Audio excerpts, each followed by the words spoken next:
সাহস কি করে হয় আমাকে প্রেমপত্র দেওয়ার? আমি ইচ্ছা করে দেইনি। তোকে আর কিছু বলতে হবে না। তোদের মতো কিছু ছেলের জন্যই আজকে মেয়েরা সমাজে অবহেলিত।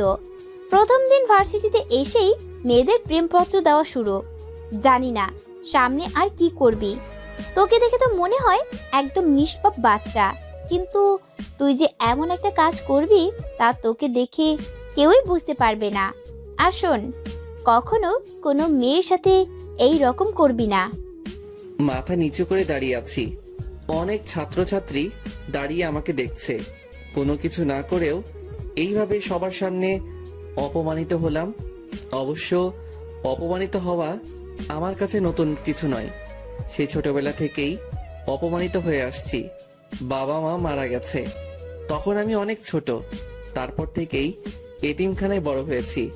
এইচএসসি পর্যন্ত সেখান থেকে পড়ালেখা করেছিলাম। কিন্তু যখন আমার বয়স 18 হলো, তারপর তারা আমাকে কিছু টাকা দিয়ে বলল যে এখন থেকে আমি আর এখানে থাকতে পারবো না। সেখান থেকে চলে আসার পর বুঝেছি জীবন সংগ্রামে বেঁচে থাকাটা কত কঠিন। কলেজে ভালো রেজাল্ট করেছি বিধায় এই কলেজে অনার্সে চান্স পেয়েছি। আমি পারভেজ, আর এই দুনিয়ায় আমি শুধু একা, কেউ নেই আমার। কলেজে গেট দিয়ে ঢুকে সামনে যাইতেছি, তখনই কেউ একজন ডাক দিল। সামনে যাওয়ার পর বলল, কলেজে নতুন নাকি? জি ভাইয়া নতুন। নাম কি? পারভেজ। তোমাকে দেখে তো ভদ্র মনে হয়, কিন্তু তুমি এই বিয়াদবিটা কি করে করলা? আমি কি করেছি ভাইয়া? আমরা তোমার সিনিয়র, আর তুমি আমাদের সালাম না দিয়ে চলে যাচ্ছিলে কেন? দুঃখিত ভাইয়া, আমি খেয়াল করিনি। এখন থেকে দিবে। ঠিক আছে, এবারের মতো মাফ করে দিলাম। এই খামটা নাও। আর ওই যে দেখতেছো যে একটা মেয়ে দাঁড়িয়ে কথা বলছে, ও আমার ফ্রেন্ড। তুমি ক্লাসে যাওয়ার সময় ওই মেয়েটাকে এই খামটা দিবা। এটা খুবই গুরুত্বপূর্ণ একটা কাগজ। আচ্ছা ভাইয়া, দিব। তারপর মেয়েটাকে খাম দেওয়ার পর কি হলো তা তো আপনারা জানেনই। ক্লাসে চলে আসলাম। কিছুক্ষণ পর দেখলাম ওই ছেলেগুলো আর ওই মেয়েটাও ক্লাসে আসছে। তার মানে ছেলেগুলো আমার সিনিয়র নয়। স্যার এসে সবার সাথে পরিচয় পর্ব সেরে নিলেন।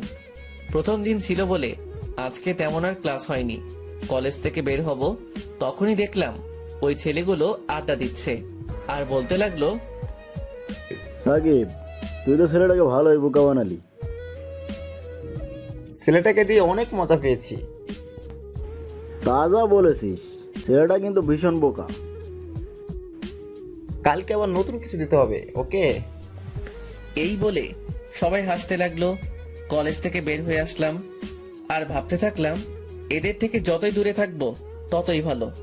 যাই হোক, এক রুমের বাসা ভাড়া করেছিলাম আর এতিমখানা থেকে একটা হোটেলে চাকরির ব্যবস্থা করে দিয়েছিল। 3টা থেকে রাত 9টা পর্যন্ত ডিউটি। বাসায় গিয়ে কিছু খেয়ে ঘুমিয়ে পড়লাম।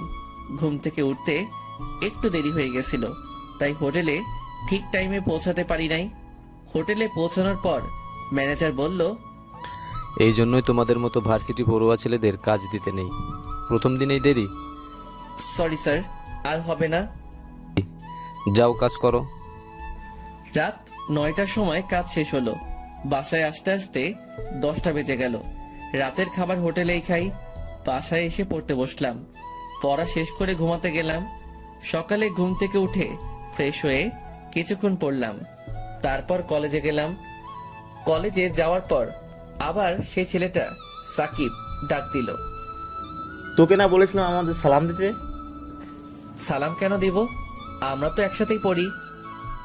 তোরে তো। তখনই একজন স্যার চলে আসলো। কি হচ্ছে কি এখানে? যাও ক্লাসে যাও। তারপর ক্লাসে চলে আসলাম। ক্লাসটা শেষ করে যখনই বাইরে আসবো তখনই একটা ছেলে আমাকে ধাক্কা দিল। তোর সাহস কি করে হয় আমাকে জড়িয়ে ধরার? আমি ইচ্ছে করে করিনি, কে যেন আমাকে ধাক্কা দিয়েছে। অন্যায় করে আবার মিথ্যা কথা বলিস? প্রথম দিন আমাকে লাভ স্টোরি দিলি, আজকে আবার জড়িয়ে ধরেছিস। তোকে যেন আর কখনো আমার সামনে না দেখি। এই বলে মেয়েটা চলে গেল। তখনই সাকিব বলল, কিরে কেমন দিলাম? এখন থেকে সব সময় আমাকে সালাম দিবি। কিছু বললাম না। জানি এদের কিছু বলে লাভ হবে না। চলে আসলাম সেখান থেকে। রাস্তা দিয়ে হাঁটছি। আমি কি শুধু সবার কাছে অবহেলিত হয়ে থাকবো? বাইরের পৃথিবীটা যে কত কষ্টের তা এখন বুঝতে পারছি। বাসায় চলে আসলাম। আজকে আর ঘুমালাম না। ঠিক টাইমেই হোটেলে চলে আসছি। তখনই ম্যানেজার এসে বলল, পারভেজ, এই খাবারগুলো ওই টেবিলে দিয়ে এসো। আচ্ছা স্যার। খাবার দিতে গেলাম, তখনই একজন বলল, এতক্ষণ লাগে খাবার দিতে? সে কখন থেকে অপেক্ষা করছি। ঠিক টাইমেই তো দিলাম স্যার। আবার মুখে মুখে কথা, যাও এখান থেকে। চলে আসলাম ওখান থেকে। ঠিক টাইমে খাবার দিলাম। তারপরে বলে যে দেরি হয়েছে। হোটেলের কাজ শেষ করে বাসায় চলে আসলাম। কিছুক্ষণ পড়ার পর ঘুমাতে গেলাম। শুয়ে শুয়ে ভাবছি, আমার জীবনের লক্ষ্য কি? এই দুনিয়ায় তো আমার কেউ নেই। না আছে কোনো আত্মীয় স্বজন, না আছে কোনো বন্ধু। আমার সাথে তো কেউ ভালো ব্যবহার করে না। জানি না এই অবহেলিত জীবনের সমাপ্তি কখন ঘটবে। আমি মরে গেলে আমার লাশ দাফন করার জন্য কেউ থাকবে না। এসব ভাবছি আর দু চোখ বেয়ে পানি পড়ছে। সকালে ঘুম থেকে উঠে কিছুক্ষণ পড়লাম। তারপর কলেজে আসলাম। ক্লাসে বসে আছি। সবাই যার যার মতো আড্ডা দিচ্ছে, আর আমি পিছনের বেঞ্চে বসে আছি। কারণ হলো আমি তাদের মতো নই। হঠাৎ করে সাকিব বলল, কিরে, তুই প্রতিদিন একই শার্ট পরে কলেজ আসিস কেন? কলেজের মানবতার দেওয়াল থেকে কিছু কাপড় নিস, ওগুলো তোর পরনের কাপড় থেকেও ভালো। এটা বলার পরই সবাই হাসতে লাগলো, আর আমি মাথা নিচু করে চোখের পানি ফেলছি। স্যার ক্লাসে আসলো, পড়ানো শুরু করলেন। ক্লাস শেষ করে কলেজ ক্যান্টিনে আসলাম। খুবই ক্ষুধা লাগছিল, তাই কিছু খেতে গেলাম। একটা চেয়ারে বসে সিঙ্গারা খাচ্ছি। তখনই সাকিব আর ওর বন্ধুরা আসলো। তারা সবাই আমার পাশে থাকা চেয়ারে বসলো। ওই মামা, সিঙ্গারা দাও তো। তারা সবাই আমার পাশে বসে সিঙ্গারা খাচ্ছে। সিঙ্গারা খাওয়ার পর আমাকে দেখিয়ে বলল, এই মামা, সিঙ্গারা টাকা ও দেবে। আমাকে কিছু বলার সুযোগ না দিয়েই তারা চলে গেল। তারপর বাধ্য হয়ে আমাকে টাকা দিতে হলো। তারপর সেখান থেকে বাসায় চলে আসলাম। ভাবছি আজকে দুপুরে না খেয়ে থাকতে হবে। আমার মতো ছেলে না খেয়ে থাকলে কারো যায় আসে না। বাসায় বসে এসব ভাবছি, তখনই পাশের বাসার এক বড় ভাই এসে বলল, পারভেজ, তোমার রক্তের গ্রুপ কি? বি পজিটিভ ভাই। তুমি কি রক্ত দিতে পারবে? জি ভাই, পারবো। তারপর বড় ভাইয়ের সাথে হাসপাতালে গেলাম রক্ত দিতে। রক্ত দেওয়ার পর কিছুক্ষণ বেডে শুয়ে বিশ্রাম নিলাম। দুপুরে আর না খেয়ে থাকতে হয়নি। অনেক কিছু খেতে দিয়েছিল আমাকে। সেখান থেকে আর বাসায় গেলাম না। ওখান থেকেই হোটেলে চলে গেলাম। আজকে অনেক দেরি হয়ে গেছে। জানি না আজকে গেলে ম্যানেজার কি বলবে। হোটেলে যাওয়ার পরই ম্যানেজার বলল, তোমার কি কোনো দায়িত্ববোধ নেই? তোমাকে বলেছিলাম না যে দেরি করবে না? Sorry sir. এখানে আর দাঁড়িয়ে না থেকে যাও, কাজ করো। কাজ শেষ করে বাসায় আসলাম। শরীরটা খুবই খারাপ লাগছে, তাই আজকে আর পড়তে বসলাম না। তাড়াতাড়ি ঘুমিয়ে পড়লাম। সকালে ঘুম থেকে উঠে কিছুক্ষণ পড়লাম। তারপর কলেজে গেলাম। কলেজে যাওয়ার পর সাকিব ডাক দিল। ওদের ওখানে গিয়ে দেখলাম ওরা সবাই সিগারেট খাচ্ছে। আমি আবার সিগারেটের ধোঁয়া সহ্য করতে পারি না, তাই বললাম, যা বলবেন একটু তাড়াতাড়ি বলবেন। আমি সিগারেটের ধোঁয়া সহ্য করতে পারি না। আমার কথা শুনে ওরা সবাই হাসতে লাগলো। তারপর সাকিব বলল, তোকে তো আজকে এত সহজে ছাড়ছি না। তুই এখন আসমাকে গিয়ে প্রপোজ করবি, তা না হলে তোকে সিগারেট খাওয়াবো। আসমাকে? এখন আসমাকে চেনো না? যার কাছে তুই থাপ্পড় খাইলি সে হলো আসমা। আমি এটা করতে পারবো না। তাহলে তোকে জোর করে সিগারেট খাওয়াবো, তাও আবার অন্য স্টাইলে। এই গাঁজাগুলো সিগারেটের ভিতর ভর, তারপর ওকে জোর করে খাওয়াবো। দয়া করে আমার সাথে এমনটা করবেন না।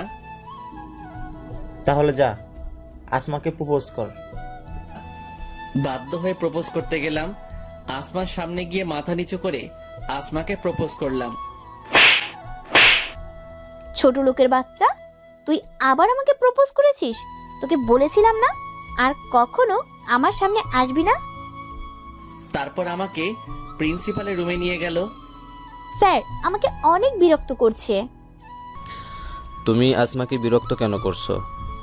তোমাদের মতো ছেলেদের জন্য কলেজের মান সম্মান নষ্ট হয়। আমি তোমাকে কলেজ থেকে বহিষ্কার করব।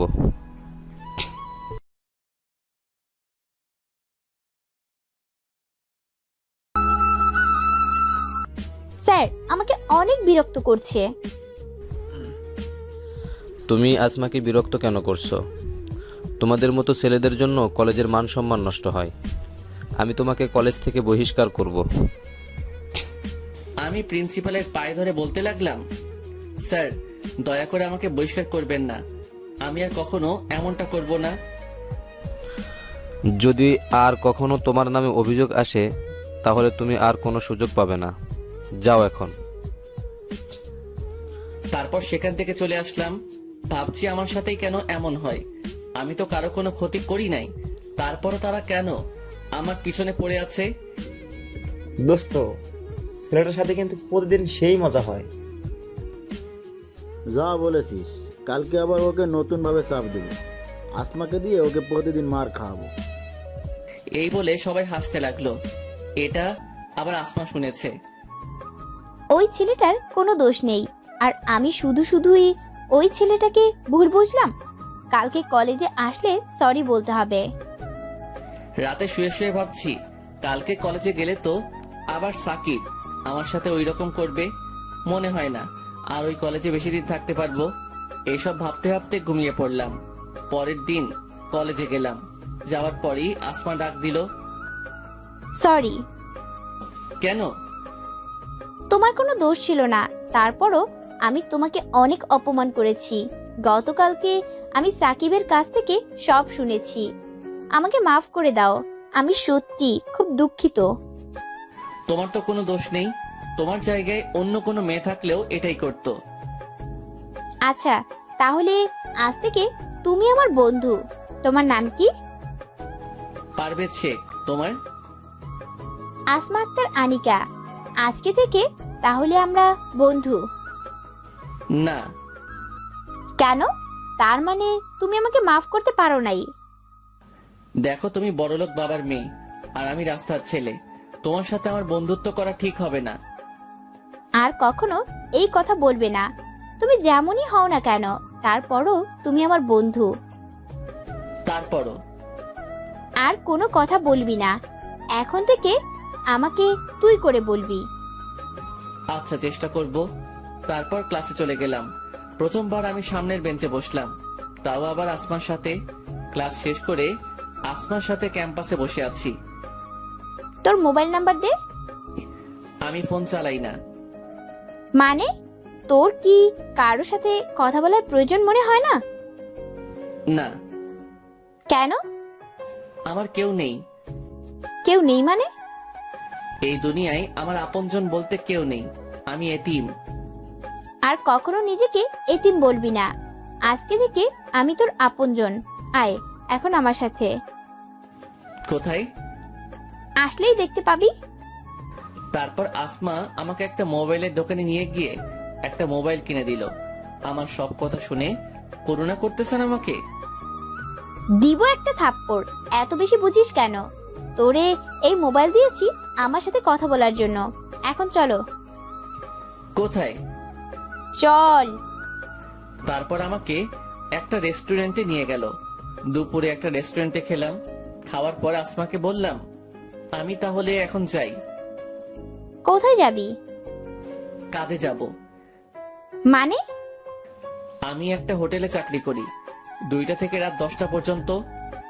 চল আমি তোকে নামিয়ে দিয়ে আসি। তারপর আসমা আমাকে ওর গাড়িতে করে আমাকে হোটেলে নামিয়ে দিল। হোটেলের কাজ শেষ করে বাসায় গেলাম। বাসায় যাওয়ার পর পড়তে বসলাম। তখনই আসমা ফোন দিল। কি করিস? এইমাত্র বাসায় আসলাম, এখন পড়তেছি। ভালো। তা কিছু খেয়েছিস? হ্যাঁ, হোটেল থেকে খেয়ে এসেছি। তুই? এই মাত্রই খেলাম। ভালো। আচ্ছা তাহলে পর, কালকে কলেজে কথা হবে। আচ্ছা। পড়া শেষে ঘুমিয়ে পড়লাম। সকালে ঘুম থেকে উঠে ফ্রেশ হয়ে কিছুক্ষণ পড়লাম, তারপর কলেজে গেলাম। কলেজে যাওয়ার পর সাকিব ডাক দিল। ওই ফকিন্নি, এদিকে আয়। জি ভাইয়া, আসছি। কোথা থেকে যেন আসমা এসে বলল, ও যাবে না। তা তুই বলার কে? আমি ওর বন্ধু, আর আজকে থেকে তোরা ওকে আর কোনো বিরক্ত করবি না। তোরা এতদিন ওর সাথে যা করেছিস তার সবই আমি জানি। আর যদি কখনো ওর সাথে খারাপ কিছু করার চেষ্টা করিস তাহলে প্রিন্সিপালের কাছে বলে তোকে কলেজ ছাড়া করাবো। এই বলে আমাকে নিয়ে অন্য জায়গায় চলে গেল। তোর সাথে যে ওরা এত খারাপ ব্যবহার করে তুই কি ওদের কিছু বলিস না? কি বলবো, সবই আমার কপালের দোষ। সবাই আমার সাথে ওই রকম করে। আজ থেকে কেউ যদি তোর সাথে খারাপ ব্যবহার করে তাহলে তুই তার প্রতিবাদ করবি। তারপর রুমে আসলাম। একটা ক্লাস করার পরই আসমা বলল, চল। কোথায়? ক্লাস করবি না? আজকে আর ক্লাস করব না, এখন তুই আর আমি ঘুরতে যাব। তারপর আসমা আমাকে নিয়ে নদীর পাড়ে একটা পার্কে ঘুরতে গেল। একটা বেঞ্চের উপর দুজনে বসে আছি, হালকা বাতাস বইছে, খুবই ভালো লাগতেছে। হঠাৎই আসমা আমাকে বলল, আচ্ছা, তুই কি কখনো কোনো মেয়ের প্রেমে পড়েছিস? কখনো এটা নিয়ে ভাবিনি। কেন? কিভাবে বেঁচে থাকবো তার ঠিক নাই, আবার প্রেমে পড়বো? তুই কি কারো প্রেমে পড়েছিস? অল্প অল্প। বুঝলাম না। বুঝতে হবে না, এখন চল ফুচকা খাবো। তারপর আসমা আমাকে নিয়ে ফুচকা খেতে গেল। ফুচকা খাওয়ার পর আসমা আমাকে হোটেলে নামিয়ে দিল। হোটেলের কাজ শেষে রাতে বাসায় গিয়ে শুয়ে শুয়ে ভাবছি, জীবনে প্রথমবার মনে হলো আমি একা নই। প্রথমবার মনে হলো কোনো আপনজনের ভালোবাসা পেয়েছি। যতক্ষণ আসমার সাথে ছিলাম ততক্ষণ মনেই হয়নি যে এই দুনিয়ায় আমার কেউ নেই। জানি না আসমা আমাকে কি ভাববে, কিন্তু আমি চাই ও এভাবেই সব সময় আমার সাথে থাকুক। এসব ভাবতে ভাবতে ঘুমিয়ে পড়লাম। সকালে আসমার কলে ঘুম ভাঙলো। তারপর ঘুম থেকে উঠে ফ্রেশ হয়ে কিছুক্ষণ পড়লাম, তারপর কলেজে গেলাম। কলেজে যাওয়ার পর আসমা বলল, তোর চোখ লাল কেন? রাতে ঠিকভাবে ঘুম হয়নি। কেন? এমনি। আচ্ছা, যাই হোক, আজকে তোকে হোটেলে যেতে হবে না। কেন? আজকে আমার জন্মদিন, সন্ধ্যায় বাসায় পার্টি আছে, আর তুই সেখানে অবশ্যই আসবি। শুভ জন্মদিন, কিন্তু আমি না গেলে হয় না? আমি একটা এতিম ছেলে, আমার ভালো কোনো জামা কাপড় নেই, আর সব থেকে বড় কথা হলো আমার পরিচয় দেওয়ার মতো পরিচয় নেই। কেউ জিজ্ঞাসা করলে কি বলবো? কি বললি তুই? কেন? আসলে কি হবে? আর তুই আমার বন্ধু, এটাই তোর পরিচয়। আমি সত্যি বলছি, আসলে সেখানে কত বড় বড় লোক থাকবে, আর আমি সামান্য একটা হোটেলে কাজ করা এতিম ছেলে। তুই অনেক কথা শুনবি, সবাই বলবে আমার মতো একটা ছেলে কি করে তোর বন্ধু হলো। সবাই কি বললো তা আমি পরোয়া করি না। তুই যদি আমাকে তোর বন্ধু মনে করিস তাহলে অবশ্যই আসবি, আর এভাবে খালি খালি জন্মদিনের শুভেচ্ছা জানালে হবে না। আমার গিফট কই? ইয়ে মানে গিফট? গিফটের কথা শুনেই আমার মনটা খারাপ হয়ে গেল। আচ্ছা, নিয়ে আসবো। এই, আমি খুবই দুঃখিত, আমি তো মজা করছিলাম। তোর কোনো গিফট আনতে হবে না, তুই আসলেই আমি খুশি। না, তা কি করে হয়? সেখানে সবাই তো গিফট নিয়ে আসবে। সবাই আর তুই এক না, তোর কাছে আমার কোনো গিফট চাই না। আমার কাছে তুই আমার জন্য গিফট। তোর সাথে সময় কাটানোর পর যে ভালো লাগা কাজ করে তা আমার জীবনে আর কখনো হয়েছে কিনা জানি না।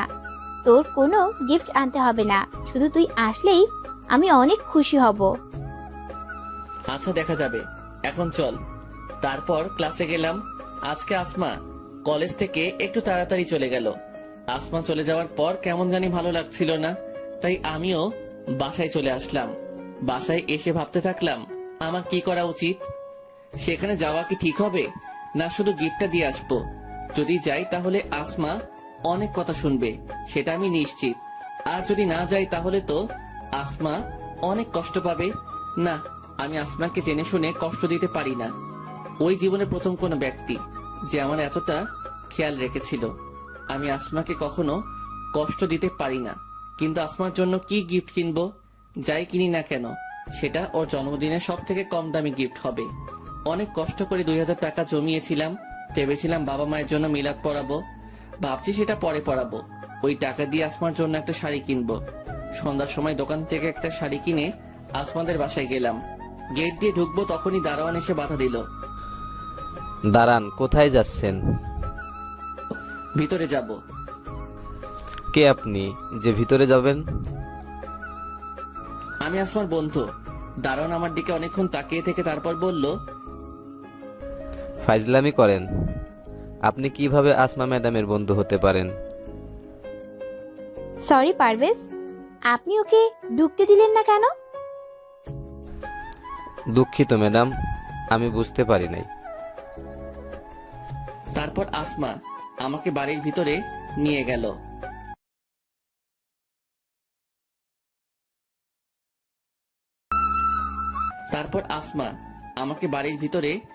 গেল। বাড়ির ভিতরে ঢুকেই তো আমি অবাক চোখে তাকিয়ে আছি। অনেক বড় বাড়ির ভিতরে নিয়ে আসলো আমাকে, আর পুরো বাড়ি অনেক সুন্দর করে সাজানো হয়েছে। এখানে যারা এসেছে তারা সবাই অনেক বড় লোক, আর আমাকে দেখে যে কেউই বুঝে যাবে আমি কি রকম ছেলে। সবাই আমার দিকে তাকাচ্ছে, কেমন জানি লাগছে আমার। এখানে না আসলেই বুঝি ভালো হতো, এসব ভাবতে থাকলাম। তারপর আসমা আমাকে নিয়ে কেক কাটতে গেল। প্রথমে ওর বাবা মা, তারপর আমাকে খাইয়ে দিল। আমি বোকার মতো আসমার দিকে তাকিয়ে আছি, আর বাকিরা সবাই অনেক অবাক হয়েছে, কারণ আমার মতো একটা ছেলেকে আসমা ওর বাবা মায়ের পর কেক খাইয়ে দিল। আমি আসমাকে কিছু বলতেও পারছি না। এখান থেকে তাড়াতাড়ি যেতে পারলেই বাঁচি। খাওয়া দাওয়ার পর আসমা বলল, বাবা মায়ের সাথে কথা বলবি, চল। ইয়ে মানে আজকে না বললে হয় না? কেন, কি হয়েছে? আমার শরীর খুবই খারাপ লাগছে। আমি এখন বাসায় যাই, পরে এক সময় কথা বলবো। আচ্ছা যা, বাসায় গিয়ে ফোন দিস। এই প্যাকেটটা রাখো। কি আছে এতে? খোলার পরই দেখতে পারবি। আচ্ছা, এখনই খুলতেছি।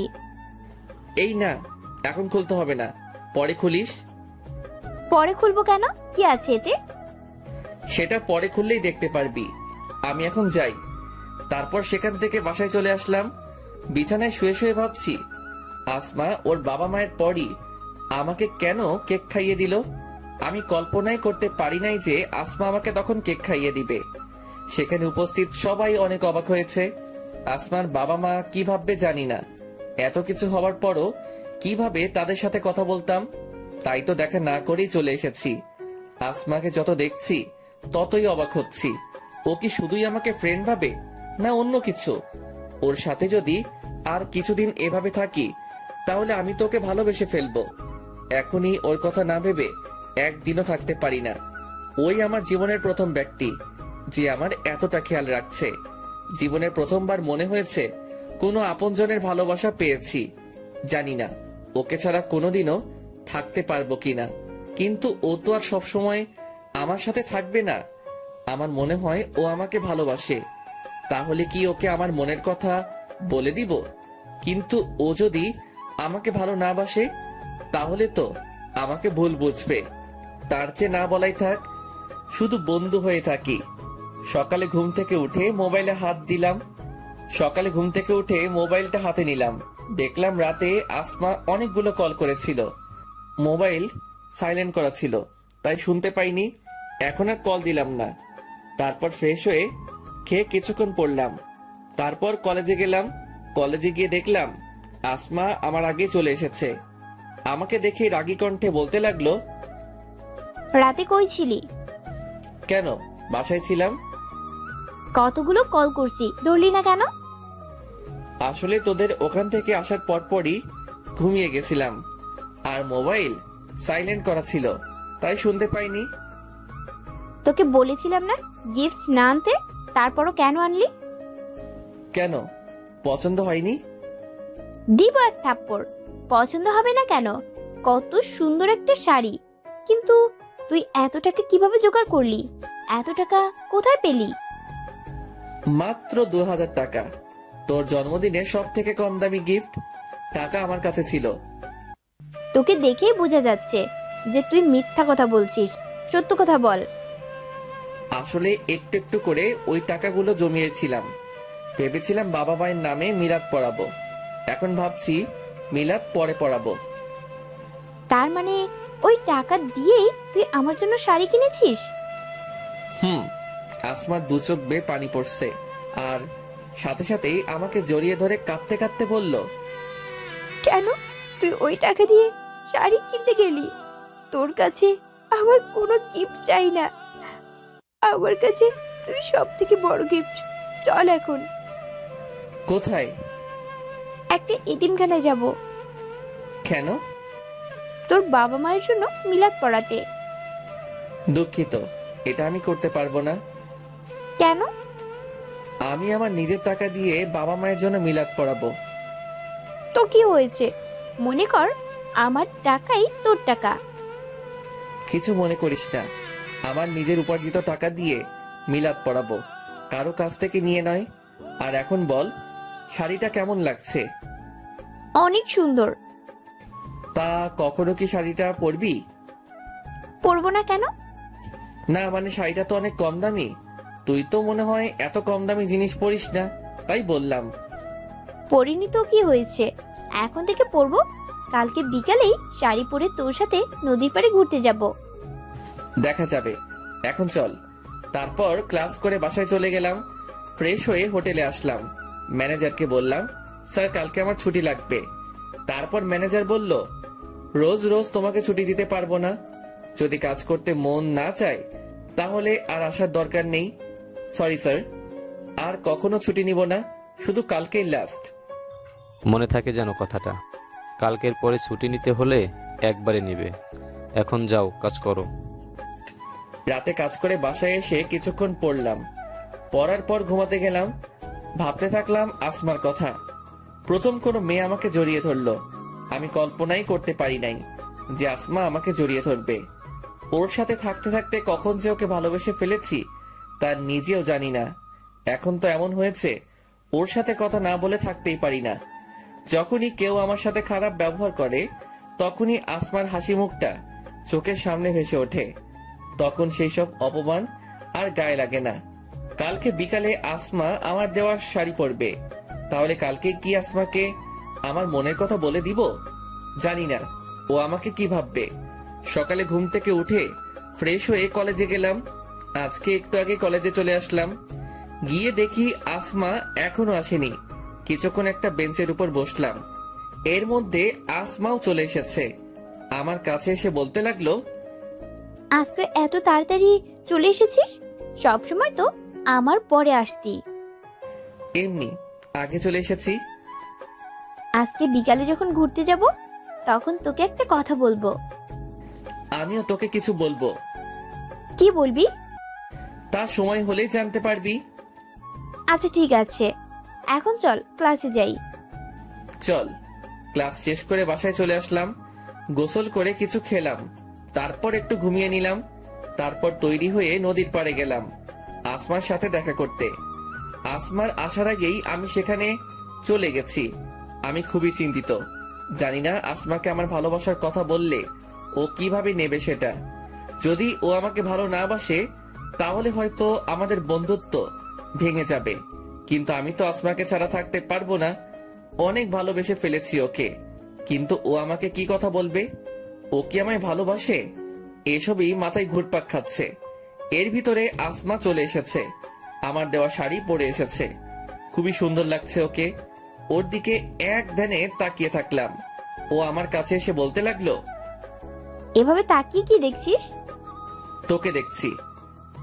আমাকে আজকে নতুন দেখছিস মনে হয়? তা না, তোকে আজকে অনেক সুন্দর লাগছে। ভাবছি সত্যি কি এটা তুই না অন্য কেউ। আর শাড়িটা পরার জন্য ধন্যবাদ। তাকিয়ে থাকতে হবে না, আর ধন্যবাদও দিতে হবে না। এখন চল কিছুক্ষণ হাঁটি। তারপর আসমার সাথে হাঁটতে থাকলাম। আসমা কথা বলছে আর আমি নির্বাক শ্রোতার মতো ওর কথা শুনছি আর ওকে দেখছি। আজকে আসমাকে খুবই সুন্দর লাগছে। ভাবছি এখনই ওকে ভালোবাসার কথা বলবো, কিন্তু তার আগে আসমা বলল, চল ফুচকা খেয়ে আসি। চলো। আমাকে নিয়ে ফুচকা খেতে গেল। তারপর দুজনে মিলে ফুচকা খেলাম। ফুচকা খাওয়ার পর নদীর পাড়ের একটা বেঞ্চে দুজনে বসে আছি। আচ্ছা, তুই না আমাকে কিছু বলতে চাইছিলি? তুইও তো কিছু বলতে চাইছিলি। আগে তুই বল, তারপর আমি বলবো। না, আগে তোরটা বলবি। আচ্ছা, আমিই বলবো একটু পরে। দাঁড়া, একজনকে ফোন করে নেই। কোথায়? তাড়াতাড়ি এসো, আমরা সেই কখন থেকে বসে আছি। কার সাথে কথা বললি? আর কে আসবে? আসলেই দেখতে পাবি। আচ্ছা পারভেজ, মনে কর তুই একজনকে ভালোবাসিস কিন্তু বলতে পারছিস না, কিন্তু হঠাৎ করেই সে যদি তোকে প্রপোজ করে, তাহলে কি করবি? অবশ্যই রাজি হব। আমিও একজনকে ভালোবেসে ফেলেছি। তার মানে ও কি আমাকে ভালোবাসে? খুবই আগ্রহ নিয়ে ওকে জিজ্ঞেস করলাম, কাকে ভালোবাসিস তুই? বলবো একটু পরে, এখন ঝালমুড়ি খাবো দুজনে, আর তার ভিতরে ও চলে আসবে।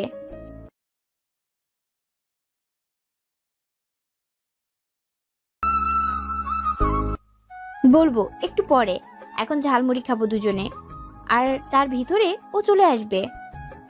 কে আসবে? আসলেই দেখতে পাবি। তারপর দুজনে মিলে ঝালমুড়ি খেলাম। এর মধ্যে একটা ছেলে এসে আসমাকে বলতে লাগলো, ওই পারভেজ। হ্যাঁ। তারপর ছেলেটা আমাকে বলতে লাগলো, তোমার কথাও যে কতবার বলেছে তার কোনো ঠিক নেই, তুমি নাকি ওর লাইফে খুবই গুরুত্বপূর্ণ একজন। আমি আসমাকে জিজ্ঞেস করলাম, ছেলেটা কে? ও রাব্বি, আর আমি ওকেই ভালোবাসি। আসমার মুখে এই কথা শুনে মুহূর্তের মধ্যেই আমার মনে হলো কেউ আমার বুকে চাবুক দিয়ে আঘাত করতেছে। আসমাকে দেখে মনে হচ্ছে ও খুবই খুশি। কোন রকমে চোখের পানি আটকে হাসি মুখে আসমাকে বললাম, কবে থেকে? আগে তো বললি না। ওকে আমি অনেক আগে থেকেই ভালোবাসি, কিন্তু ওকে কখনো বলা হয়নি। আমাদের বাসার পাশেই ওর বাসা। ওই আমার লাইফের ফার্স্ট ক্রাশ। আর আমার জন্মদিনের পার্টির পর ও আমাকে প্রপোজ করে। আমি প্রথমে খুবই অবাক হয়ে গেছিলাম, কারণ এর আগে কখনোই ও আমার সাথে কথা বলে নাই। আমি শুধু ওকে দূর থেকে দেখতাম। ও প্রপোজ করায় আমি এতটাই অবাক হয়ে গেছিলাম যে কিছুই বলতে পারছিলাম না। তারপর ও বলে যে আমাকে সময় নিতে। তারপর আমি আজকে ওকে হ্যাঁ বলে তোর সাথে পরিচয় করিয়ে দিতে আসলাম।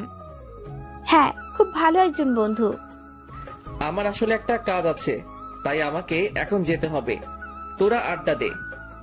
তুই না আজকে হোটেল থেকে ছুটি নিলি? হ্যাঁ, কিন্তু আমাকে এখন এক জায়গায় যেতে হবে। আমি তোকে এখনই বলতাম, কিন্তু তার আগেই রাব্বি ভাইয়া চলে এসেছে। আচ্ছা, তোমার যখন কাজ আছে তাহলে তোমাকে আর আটকে রাখা ঠিক হবে না। আচ্ছা যা, তাহলে কালকে কলেজে কথা হবে। ওখান থেকে তাড়াতাড়ি চলে আসলাম। ওখানে আর এক মুহূর্ত থাকাও আমার পক্ষে সম্ভব হচ্ছিল না। অনেক কষ্টে চোখের পানি আটকে রেখেছি। বাসায় গিয়ে শুয়ে পড়লাম। কিছুই ভালো লাগছিল না। কি করে পারতাম আসমাকে অন্য কারোর সাথে দেখতে? আমি ভেবেছিলাম ও হয়তো আমাকে ভালোবাসে, কিন্তু ও শুধুই আমাকে ওর একজন ভালো বন্ধু ভাবে। জানি না এরপর কিভাবে আসমার সাথে স্বাভাবিকভাবে কথা বলবো। আসমার সাথে পরিচয় হবার পর কিছুদিনের জন্য ভুলেই গেছিলাম যে আমার আসল পরিচয় কি।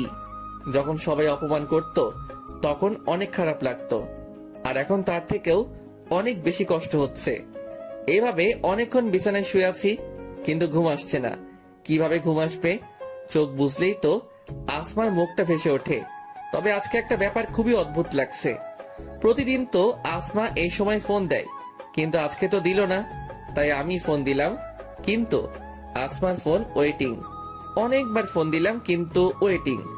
হয়তো রাব্বির সাথে কথা বলছে, তাই হয়তো আমার কথা মনে নেই। এখন হয়তো আসমার কাছে আমার থেকে রাব্বি গুরুত্বপূর্ণ। থাকবেই না কেন? আমি তো ওর শুধু বন্ধু, আর রাব্বি তো ওর ভালোবাসা। এসব কথা ভাবছি আর চোখ দিয়ে পানি পড়ছে। কিছুক্ষণ পর মোবাইলের স্ক্রিনে আসমা নামটা ভেসে উঠল। চোখের পানি মুছে কল রিসিভ করলাম। কি করিস? শুয়ে আছি। তুই কি করিস? রাব্বির সাথে কথা বললাম এতক্ষণ, তুই তো তাড়াতাড়ি চলে আসলি। জানিস তারপর আমরা কত আড্ডা দিয়েছি? আমার কাজ ছিল তাই তো আগে চলে এসেছি। জানিস রাব্বি আমার প্রতি কত কেয়ারিং। আমি বাসায় আসছি কিনা, খেয়েছি কিনা সবকিছুর খবরও রাখে। ও আমাকে অনেক ভালোবাসে। আমি খুবই ভাগ্যবান যে ওর মতো একজনকে পেয়েছি। ভালো, আমার খুবই ঘুম পেয়েছে, রাখছি এখন। আচ্ছা। চোখের পানি আর কন্ট্রোল করতে পারছিলাম না, তাই তাড়াতাড়ি ফোনটা রেখে দিলাম। নিজের ভালোবাসার মানুষের মুখে যদি অন্য কারো প্রশংসা শুনতে হয় তাহলে এর চেয়ে কষ্টের আর কিছু নাই। আগে আসমা ফোন দিলে আমার খোঁজ খবর রাখতো, আর এখন আসমার খোঁজ খবর অন্য কেউ রাখে। হয়তো আসমা রাব্বির সাথেই অনেক সুখী থাকবে, আমি না হয় আসমার বন্ধু হয়েই সারা জীবন থাকবো। একটা দুঃস্বপ্ন ভেবে সবকিছু ভুলে যাব। সকালে ঘুম থেকে উঠে দেখলাম অনেক সময় হয়ে গেছে। রাতে ঠিক মতো ঘুমাতে পারি নাই, তাই সকালে তাড়াতাড়ি উঠতে পারি নাই। তাড়াতাড়ি ফ্রেশ হয়ে কিছু খেয়ে কলেজে গেলাম। কলেজে গিয়ে দেখলাম আসমা এখনো আসেনি। একা একা একটা বেঞ্চের উপর বসে আছি। ক্লাসের সময় হয়ে গেল কিন্তু আসমা এখনো এলো না, তাই ফোন দিলাম আসমাকে। কোথায় তুই? কলেজে আসবি না? আজকে আসবো না, রাব্বির সাথে নদীর পাড়ে ঘুরতে আসছি। আচ্ছা ঠিক আছে, রাখছি তাহলে। গতকালকেও তো আসমার সাথে কথা বললাম, তখন তো বলল না যে আজকে কলেজে আসবে না। হয়তো আমাকে বলার প্রয়োজন মনে করেনি। আমি একাই ক্লাস করলাম, তারপর বাসায় চলে আসলাম। বাসায় এসে ফ্রেশ হয়ে হোটেলে যাবার জন্য রওনা দিলাম। রাস্তা দিয়ে হাঁটছি আর ভাবছি কেন যে আসমার সাথে পরিচয় হলো, তাহলে হয়তো এখন কষ্ট পেতাম না। জীবনে সবকিছুতেই তো অবহেলিত হয়ে এসেছি, ভালোবাসার বেলায় তার ব্যতিক্রম কেন হবে? এসব ভাবছি আর হাঁটছি, তখনই দেখলাম আসমা আর রাব্বি বাইকে করে যাচ্ছে। রাব্বি বাইক চালাচ্ছে আর আসমা ওকে পেছন থেকে জড়িয়ে ধরে আছে। আমি আর ওদেরকে ডাক দিলাম না, ওরা ওদের মতো যাচ্ছে। আমি তাড়াতাড়ি হোটেলে চলে গেলাম। আসমাকে অন্য কারোর সাথে দেখলেই খুবই খারাপ লাগে। ও তো এখন খুবই ব্যস্ত, তাই হয়তো আমার খবর নেওয়ার সময় পাইনি। হোটেলে এসে কাজ করতেছিলাম। আজকে কেন জানি কাজ করতেও ভালো লাগছিল না। অন্য মনস্ক হয়ে খাবার নিয়ে একটা টেবিলে গেলাম। অসাবধানতা বশত কিছু খাবার একটা মেয়ের গায়ে পড়লো। ছোট লোক কোথাকার, দেখে কাজ করতে পারিস না? দিলি তো আমার জামাটা নষ্ট করে। জানিস তোর থেকে আমার জামার দাম বেশি। এর ভিতরে ম্যানেজার চলে এসেছে। কি হয়েছে এখানে? এই ছোট লোকটা আমার গায়ে খাবার ফেলে দিয়েছে। আমরা খুবই দুঃখিত ম্যাম, দয়া করে আর রাগারাগি করবেন না, তাতে আমাদের হোটেলের সম্মান নষ্ট হবে। আমরা ওর বিচার করব। পারভেজ, তুমি আমার সাথে এসো। ম্যানেজার আমাকে নিয়ে একটা রুমে গেল, তারপর বলতে লাগলো, তোমার কি কাজ করার ইচ্ছা নেই? মাঝে মাঝে ছুটি নেও, সময় মতো আসো না। তার উপর আবার আজকে যে ঘটনা ঘটালে, এরপর আর তোমাকে কাজে রাখা সম্ভব নয়। স্যার দয়া করে আমাকে কাজ থেকে বের করে দিবেন না, কথা দিচ্ছি এরপর আর আমার নামে কোনো অভিযোগ আসতে দিব না। মাফ করতে পারি এক শর্তে, এখন গিয়ে ওই মেয়েটার কাছে সরি বলবে। সে যদি মাফ করে তাহলেই তোমার চাকরি থাকবে। ঠিক আছে স্যার। তারপর মেয়েটার কাছে গিয়ে বললাম, সরি ম্যাম, আমাকে মাফ করে দিন, আমার ভুল হয়ে গেছে। দিলাম মাফ করে, এখন যা। হোটেলের কাজ করে রাতে বাসায় আসলাম। বিছানায় শুয়ে শুয়ে ভাবছি দুনিয়াটা বড় অদ্ভুত। অপরাধ না করেও মাপ চাইতে হলো। আর মেয়েটা যা বলেছে ঠিকই বলেছে, আমার থেকে তার জামার দামও অনেক বেশি। আসমাকে কল দিলাম কিন্তু ওয়েটিং। অনেকবার কল দিলাম কিন্তু ওয়েটিং। বিছানায় শুয়ে আছি, ভাবছি আসমা হয়তো কল দিবে, কিন্তু অনেক সময় হয়ে গেল কিন্তু কল দিল না। ওর কাছে কি আমি এতটাই মূল্যহীন যে একবার আমাকে কল দিতেও পারলো না? ওকে তো আর আমি ভালোবাসতে বলছি না, আমি তো শুধু ওর বন্ধু হয়েই থাকতে চাইছিলাম। এগুলো ভাবতে ভাবতে একটা সময় ঘুমিয়ে গেলাম। সকালে ঘুম থেকে উঠেই আগে ফোনটা হাতে নিলাম, কিন্তু যে আশায় হাতে নিয়েছিলাম তা পূরণ হয়নি। আসমা আমাকে একটিবারও কল করেনি, হয়তো ওর কাছে এখন রাব্বি সব। ফ্রেশ হয়ে কিছুক্ষণ পড়লাম, কিন্তু পড়ায় একদমই মন বসছিল না। তারপরও পড়ার চেষ্টা করলাম। পড়া শেষে কিছু খেয়ে কলেজে আসলাম। গিয়ে দেখি আসমা এখনো আসেনি, তাই একা একা একটা বেঞ্চের উপর বসে সময় কাটালাম। ক্লাস শুরু হওয়ার কিছুক্ষণ আগে আসমা আসলো। এত দেরি হলো কেন আজকে? আর বলিস না, গতকাল অনেক রাত পর্যন্ত রাব্বির সাথে কথা বলেছিলাম, তাই ঘুম থেকে উঠতে দেরি হয়েছে। রাতে তোকে অনেকবার কল দিয়েছিলাম। সরি, আমি খেয়াল করিনি। রাব্বির সাথে কথা বলে ঘুমিয়ে গেছিলাম, তাই মনে ছিল না। প্লিজ কিছু মনে করিস না। আরে না, মনে করার কি আছে? আচ্ছা, বিকালে তোর সাথে নদীর পাড়ে ঘুরতে যাব, ঠিক আছে? না, বিকালে যাওয়া যাবে না। হোটেল থেকে আমাকে ছুটি দিবে না। তাহলে কালকে কলেজ ডেমে যাব, ঠিক আছে? আচ্ছা।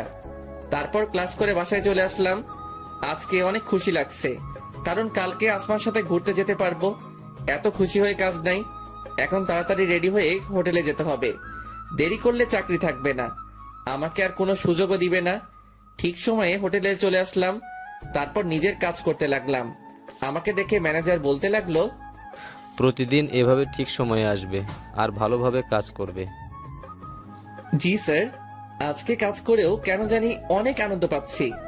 হয়তো আসমার জন্য, কারণ কালকে ওর সাথে নদীর পাড়ে ঘুরতে যাব। অনেকদিন পর আসমার সাথে আড্ডা দিব, ভাবতেই অনেক ভালো লাগছে। কাজ করে বাসায় চলে আসলাম। ফ্রেশ হয়ে কিছুক্ষণ পড়লাম। তারপর ভাবছি আসমাকে একটা ফোন দিব। যেই বাবা সেই কাজ, আসমাকে ফোন দিলাম, কিন্তু ফোন ওয়েটিং। অনেকবার ফোন দিলাম, তাও ওয়েটিং। তোর মুডটাই খারাপ হয়ে গেল। আরে আমি এত চিন্তা করছি কেন? কালকে তো আসমার সাথে কথা হবেই, এই ভেবে ঘুমিয়ে পড়লাম। সকালে কলেজে গিয়ে দেখলাম আসমা এখনো আসেনি। আগে আসমা সব সময় আমার আগেই কলেজে আসতো। ইদানিং দেখছি আসমা কলেজে খুবই লেট করে আসে। হয়তো রাতে রাব্বির সাথে কথা বলে, তাই সকালে ঘুম থেকে উঠতে দেরি হয়। মন খারাপ করে একটা বেঞ্চের উপর বসে রইলাম। কিছুক্ষণ পর আসমা আসলো।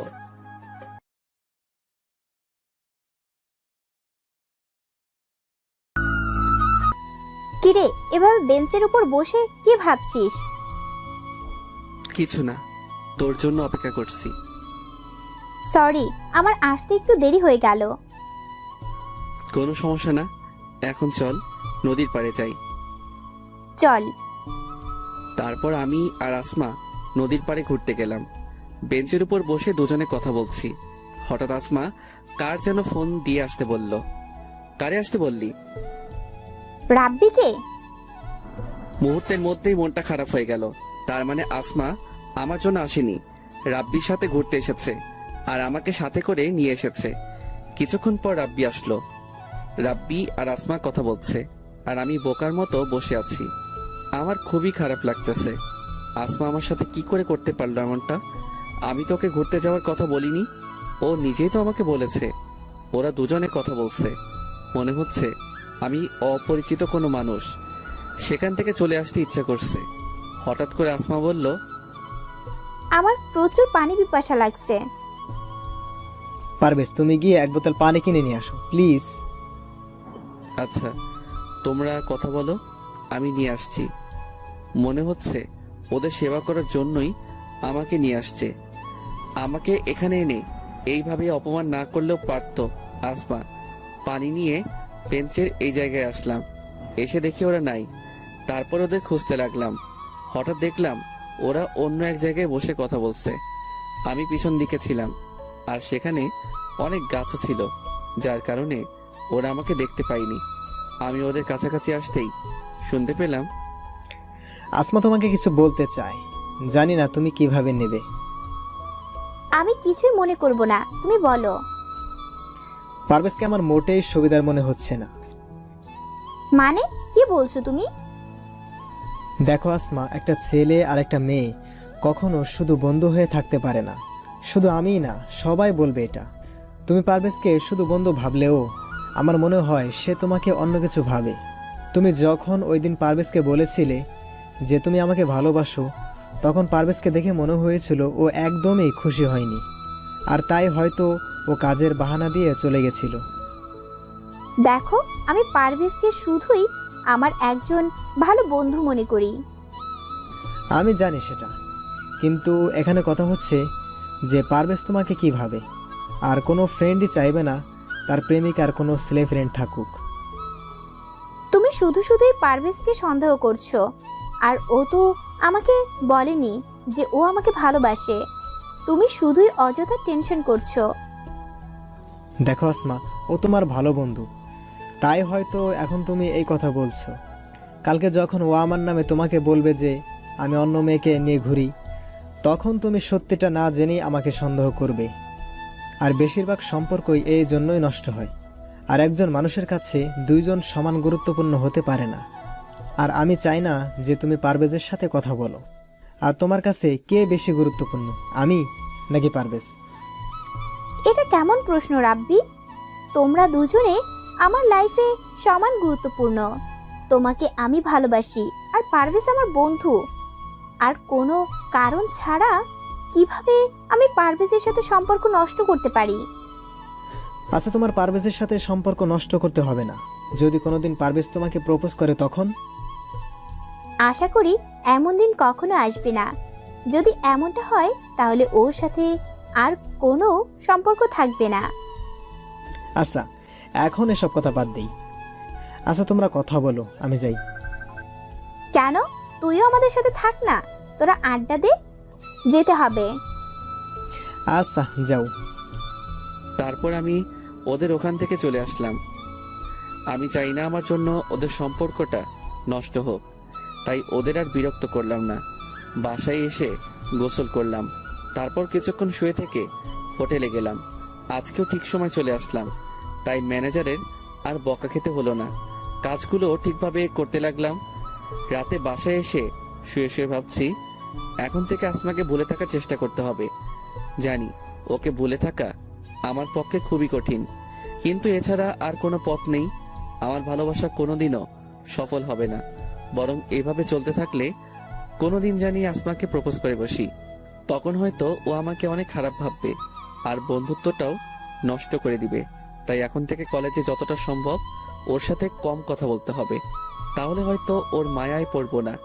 রাতে আর আসমাকে ফোন দিলাম না। সকালে ঘুম থেকে উঠে ফ্রেশ হয়ে কলেজে গেলাম। ক্লাস শুরু হওয়া মাত্র কিছুক্ষণ আগে গেলাম, গিয়ে দেখি আমার আগেই আসমা চলে এসেছে।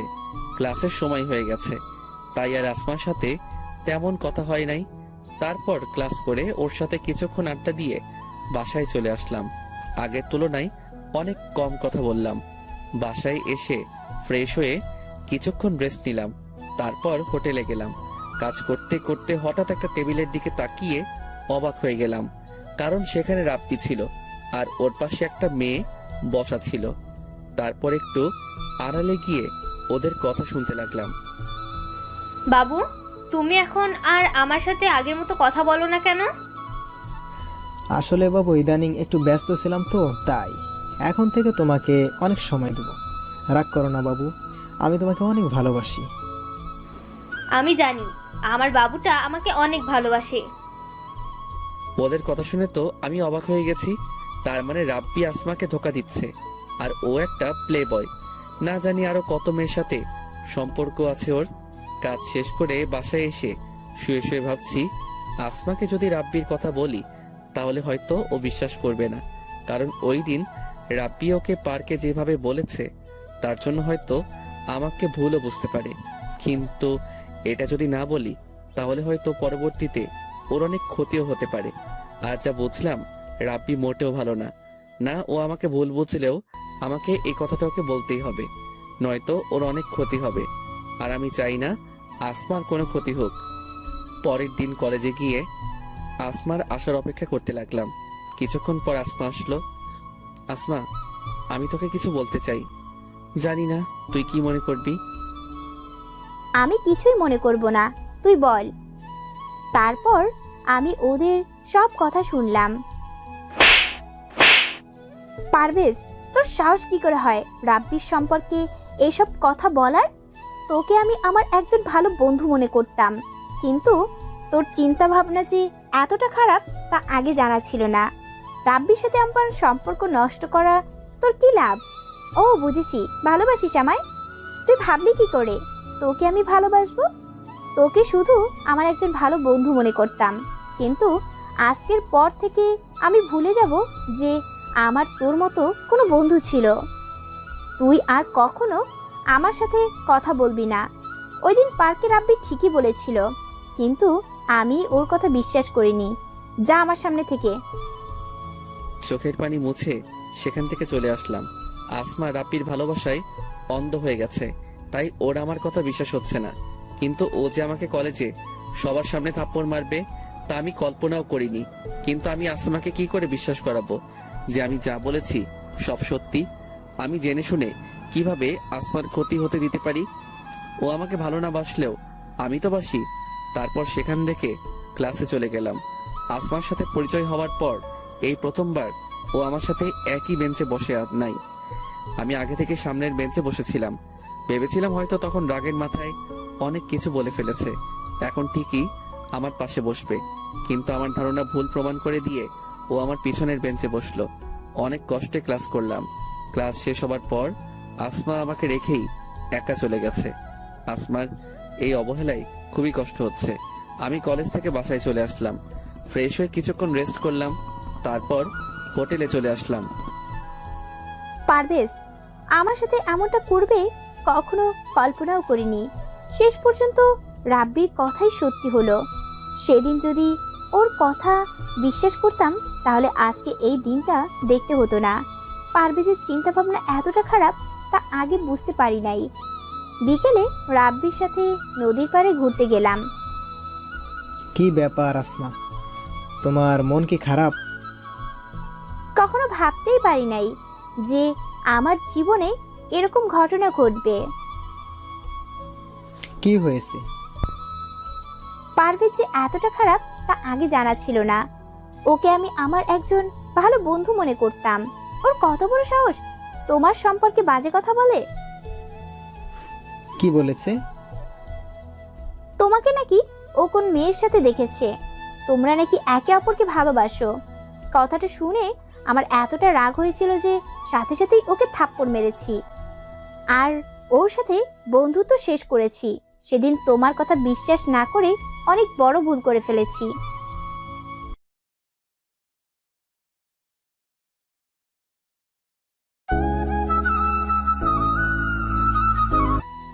তোমাকে নাকি ও কোন মেয়ের সাথে দেখেছে, তোমরা নাকি একে অপরকে ভালোবাসো।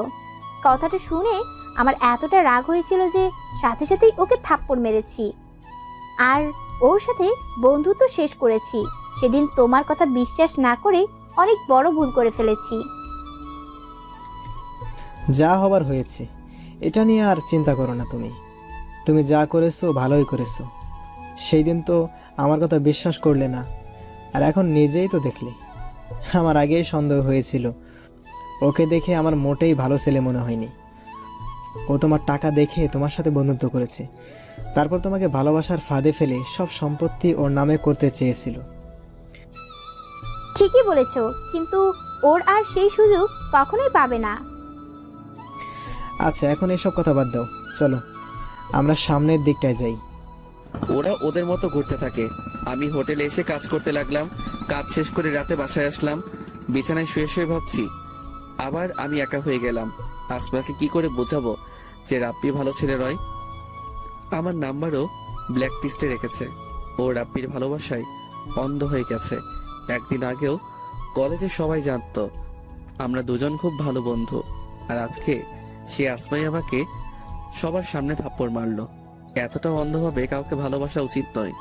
ও একবার পরীক্ষা করে দেখতে পারতো যে আমি সত্যি বলছি না মিথ্যা। কালকে কলেজে যাওয়ার পর আসমাকে আবার বোঝাতে হবে। ও আমাকে যতই অপমান করুক না কেন, ওর সামনে আমাকে সত্যিটা তুলে ধরতেই হবে। সকালে ঘুম থেকে উঠে ফ্রেশ হয়ে কিছুক্ষণ পড়লাম, তারপর কলেজে গেলাম। কলেজে গিয়ে দেখলাম আসমা ওর বান্ধবীদের সাথে কথা বলছে। আসমা, তোর সাথে আমার কথা আছে। তোকে বলেছি না তুই কখনো আমার সামনে আসবি না আর কখনো আমার সাথে কথা বলবি না, তারপরও বেহায়ের মতো কেন আবার আমার কাছে এসেছিস? দেখ আসমা, তুই আমাকে যা বলার বল, দয়া করে আমার কথাটা একবার বিশ্বাস কর। তুই ওর ভালোবাসায় অন্ধ হয়ে গেছিস, তাই এখন তোরা আমার কথা বিশ্বাস হচ্ছে না। তুই একবার চিন্তা করে দেখ, আমি সত্যি বলছি না মিথ্যা। অনেক হয়েছে, আর একবারও রাব্বির সম্পর্কে বাজে কথা বলবি না। তোর কপাল ভালো যে আমি তোর মতো একটা ছেলের সাথে বন্ধুত্ব করেছিলাম, কিন্তু তুই আমার সেই বন্ধুত্বের সুযোগ নিলি। তোর কি মনে হয় রাব্বির সম্পর্কে এইসব বললেই আমি রাব্বিকে ভুল বুঝবো, তারপর তোকে ভালোবাসবো? তোর কি মনে হয় আমি কিছু বুঝি না? তুই আমাকে ভালোবাসার ফাঁদে ফেলে আমার কাছ থেকে টাকা হাতিয়ে নিতে চাস? তোর সাথে বন্ধুত্ব করাই ছিল আমার জীবনের সব থেকে বড় ভুল, আর এখন তা বুঝতে পারছি। তুই আর কখনো আমার সামনে আসবি না। এই বলে আসমা চলে যেতে লাগলো। তখনই আমি আসমার হাত ধরে ওকে কিছু বলতে যাব, তার আগেই ছোট লোকের বাচ্চা, তোর সাহস কি করে হয় আমার হাত ধরার? তুই কোন সাহসে আমার হাত ধরলি? আরে তোর তো জন্মেরই ঠিক নেই।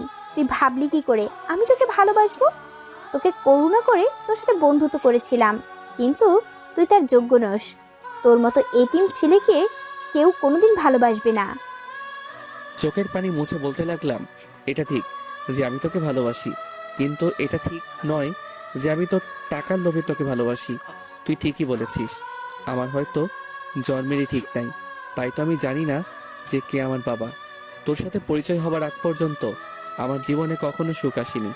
তুই ঠিকই বলেছিস যে আমি একটা এতিম ছেলে। তোর সাথে পরিচয় হবার পর আমি ভুলেই গেছিলাম যে আমি একটা এতিম ছেলে। আজকে তুই মনে করিয়ে দিয়ে ভালোই করেছিস। আজকের পর থেকে এই এতিম ছেলেটা তোকে আর বিরক্ত করবে না। তবে একটা কথা মনে রাখ, একদিন ঠিকই তুই আমার কথা বুঝবি। হয়তো তখন আমি থাকবো না, তারপর সেখান থেকে চলে এসে একটা বেঞ্চের উপর বসে আছি আর চোখের পানি ফেলতেছি।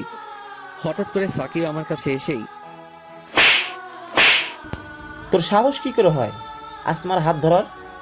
এতদিন আসমার জন্য তোকে কিছু বলতে পারিনি।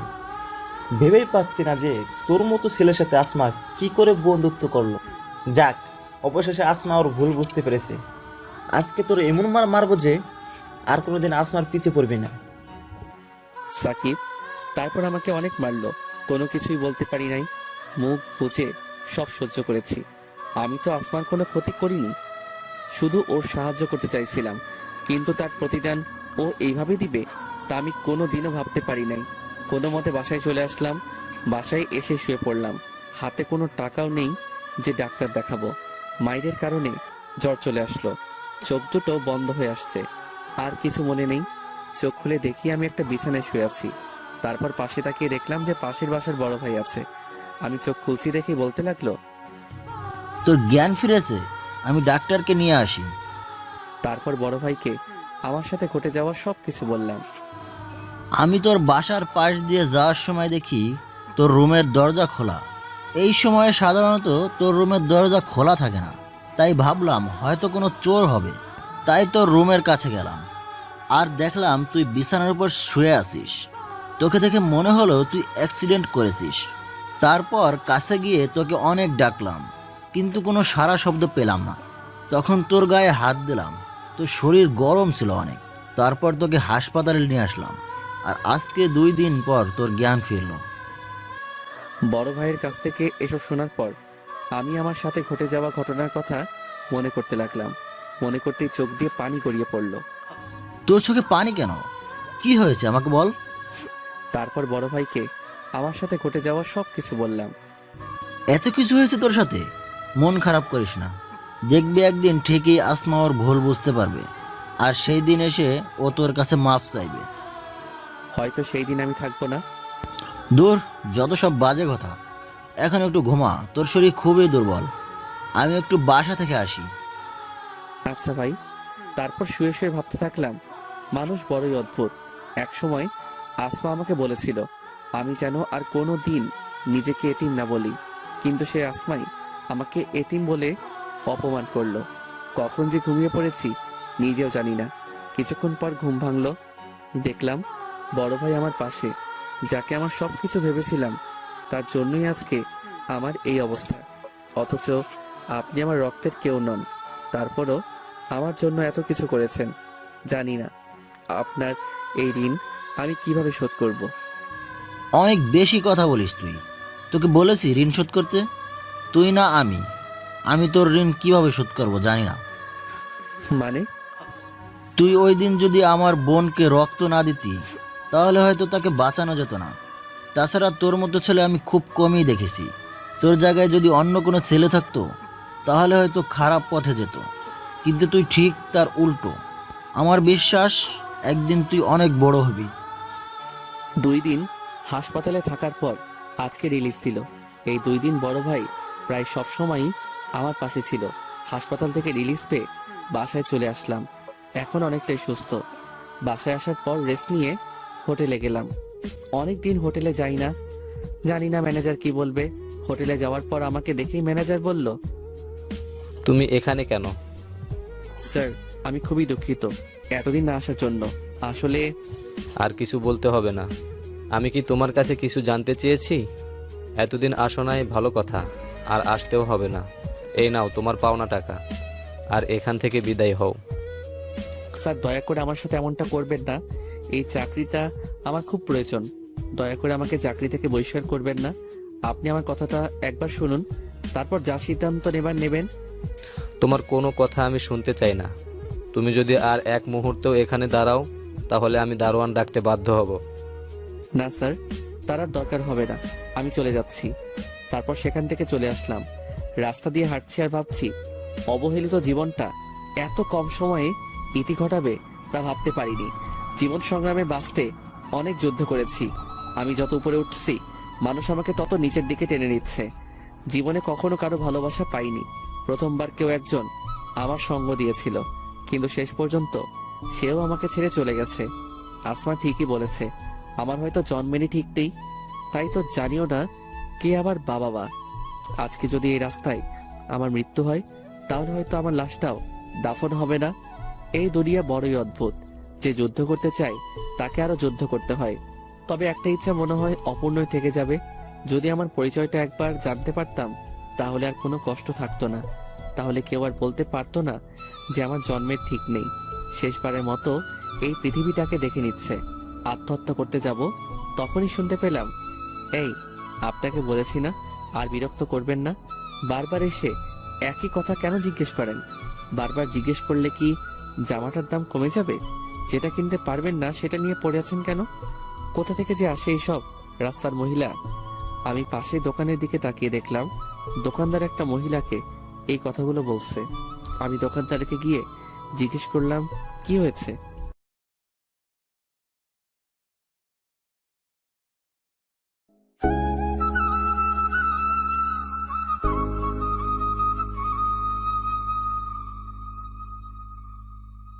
দেখেন ভাই, এই জামাটার দাম 800 টাকা, আর মহিলা বারবার এসে বলতেছে তাকে 400 টাকায় দিতে হবে। আপনি বলেন ভাই, 800 টাকার জামা 400 টাকায় কিভাবে দিব? তারপর আমি সেই মহিলাকে জিজ্ঞেস করলাম, আপনি এই জামাটা দিয়ে কি করবেন? বাবা, এই জামাটা আমার মেয়ের জন্য কিনতে চেয়েছিলাম। আমার মেয়েটা ক্লাস 8-এ পড়ে। অনেক কষ্ট করে মানুষের বাসায় কাজ করে ওর লেখাপড়া করাই। আমার মেয়েটা আজকে 3 দিন ধরে অসুস্থ। টাকার অভাবে ডাক্তার দেখাতে পারি নাই। আজকে মেয়েটা আমার কাছে একটা নতুন জামা চেয়েছে। কোনোদিনও ওকে নতুন জামা কিনে দিতে পারি নাই। ও খুব অসুস্থ। হয়তো চিকিৎসার অভাবে আর বেশি দিন ওকে বাঁচাতে পারবো না। তাই ওর এই ইচ্ছাটা পূরণ করতে চেয়েছিলাম। আর সকাল থেকে ভিক্ষা করে এই 400 টাকা পেয়েছি। তারপর নিজের টাকা দিয়ে ওই জামাটা কিনে দিয়ে মহিলাকে বললাম, এই নিন, আর চলেন, আপনার মেয়েকে হাসপাতালে নিয়ে যেতে হবে। তুমি কেন নিজের টাকা দিয়ে জামা কিনছো? আমার মেয়েটার ডাক্তারও দেখাবা? এই দুনিয়ায় আমার কেউ নেই। আমি জানি না কে আমার বাবা মা। আমি একটু আগে আত্মহত্যা করতাম, কিন্তু আল্লাহ তাআলা আমাকে তা করতে দেয়নি। হয়তো উনি আমাকে একটা পরিবার দিতে চেয়েছিলেন। এখন আমি বাঁচবো আমার মা আর বোনের জন্য বাঁচবো। আজ থেকে আপনি আমার মা, আর আপনার মেয়ে আমার বোন। কিন্তু বাবা, তুমি কেন আত্মহত্যা করতে গেলে? তারপর তাকে আমার জীবনের সবকিছু বললাম। কেঁদো না বাবা, দেখবা সব ঠিক হয়ে যাবে। তারপর তার বাসায় গেলাম, তার মেয়েকে ডাক্তারের কাছে নিয়ে গেলাম। 3 দিন পর আজকে সুস্থ হলো। আমাকে দেখে বলতে লাগলো, মা, উনি কে? আজ থেকে আমি তোমার বড় ভাই। তোমার নাম কি? কিন্তু তুমি আমার বড় ভাই কি করে হলে? তারপর মা জান্নাতকে সবকিছু খুলে বলল। জানো ভাইয়া, আমার সাথে না কেউ ভালো ব্যবহার করে না। স্কুলে সবাই আমার সাথে খারাপ ব্যবহার করে। তখন ভাবতাম যদি আমার একটা বড় ভাই থাকতো, তাহলে কেউ আমার সাথে খারাপ ব্যবহার করতে পারতো না। আমি জান্নাতকে জড়িয়ে ধরে বললাম, এখন থেকে কেউ তোর সাথে খারাপ ব্যবহার করতে পারবে না, কারণ এখন তোর ভাই আছে। জান্নাত আমাকে জড়িয়ে ধরে কাঁদতে লাগলো। জান্নাত সুস্থ হলে ওকে আর মাকে নিয়ে হাসপাতাল থেকে আমার বাসায় নিয়ে গেলাম। আল্লাহ যা করে ভালোর জন্যই করে।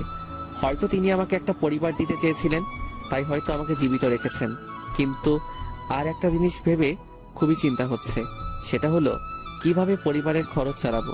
বাসার সামনে বসে এগুলো ভাবছি, তখনই বড় ভাই বলল, পারভেজ, তোর বাসায় এরা কারা? বড় ভাইকে সবকিছু খুলে বললাম।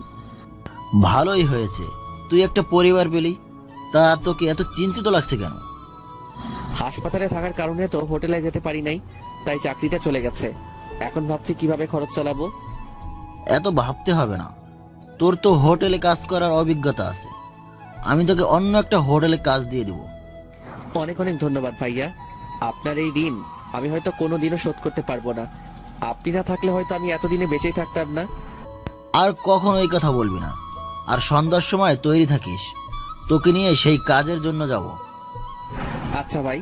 তারপর বাসায় গিয়ে ফ্রেশ হয়ে কিছু খেয়ে জান্নাতকে নিয়ে বাসার কাছে একটা স্কুলে গেলাম। ওকে সেখানে ভর্তি করিয়ে দিলাম।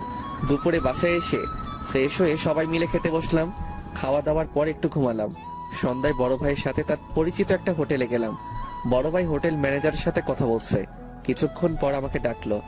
আমাকে জিজ্ঞেস করলো যে আমি কোন সময় থেকে কাজ করতে পারবো। আগের হোটেলে যে সময় করতাম ওই সময়ের কথা বললাম। তারা কালকে থেকে কাজে যোগ দিতে বলল। তারপর সেখান থেকে বাসায় চলে আসলাম। রাতে শুয়ে শুয়ে ভাবছি সবকিছু যে এত সহজে হয়ে যাবে তা ভাবতে পারি নাই। বড় ভাই আমার জন্য যা করেছে হয়তো আপনজনরাও তা করতো না।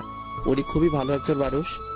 এতদিন ভাবতাম এই দুনিয়ায় আমি একা, কিন্তু এখন আমি খুবই খুশি, কারণ আমার মা আছে, জান্নাতের মতো একটা বোন আছে।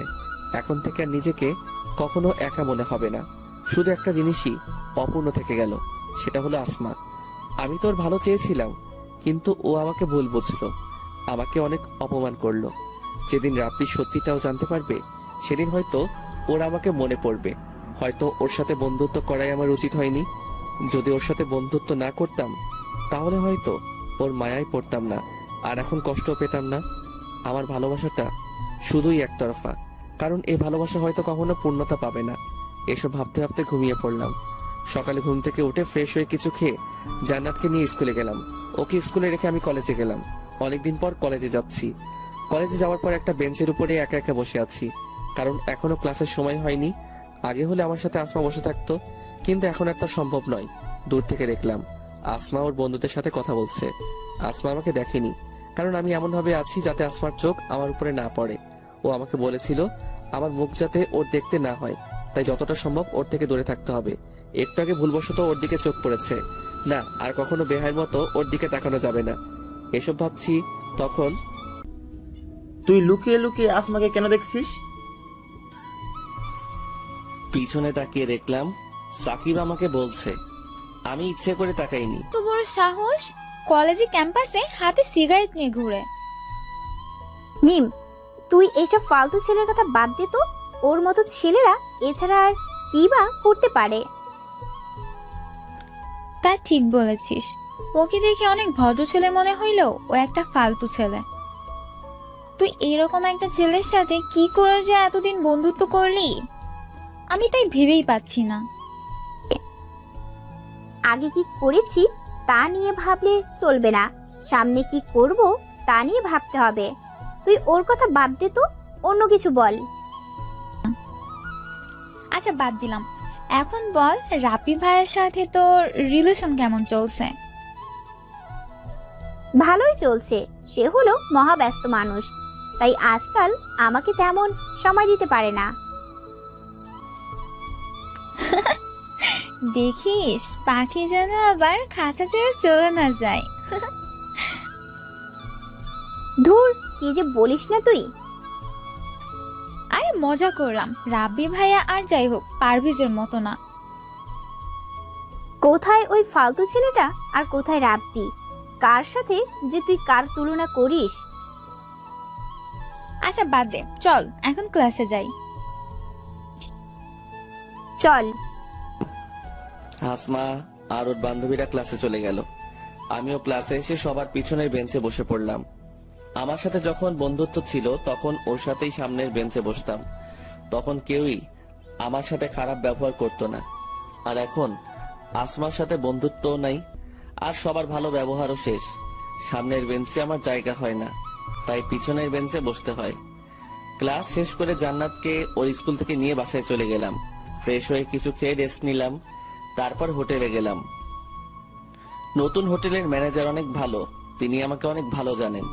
আর এখানে কাজ করেও অনেক আনন্দ পাচ্ছি, যা আগের হোটেলে পেতাম না। আসমা রাব্বিকে ফোন দিল, কিন্তু ফোন ব্যস্ত। ধুর, কিছুই ভালো লাগছে না। এই রাব্বিটা না মনে হয় সারা দিনই ব্যস্ত থাকে। এখন একবার ফোন দিয়ে দেখি। কেমন আছো বাবু? ভালো না। কেন, কি হয়েছে? তুমি আগের মতন আর আমার সাথে কথা বলো না, আমাকে সময় দাও না। সরি বাবু, আসলে ইদানিং খুব ব্যস্ত থাকি তো তাই। এখন থেকে আবার তোমাকে আগের মতো সময় দেব। রাগ করো না বাবু, প্লিজ। আচ্ছা, মনে থাকে জানো। কালকে সকালে নদীর পাড়ে ঘুরতে যাব আমরা, ঠিক আছে? আচ্ছা ঠিক আছে। এখন ঘুমাও বাবু, গুড নাইট।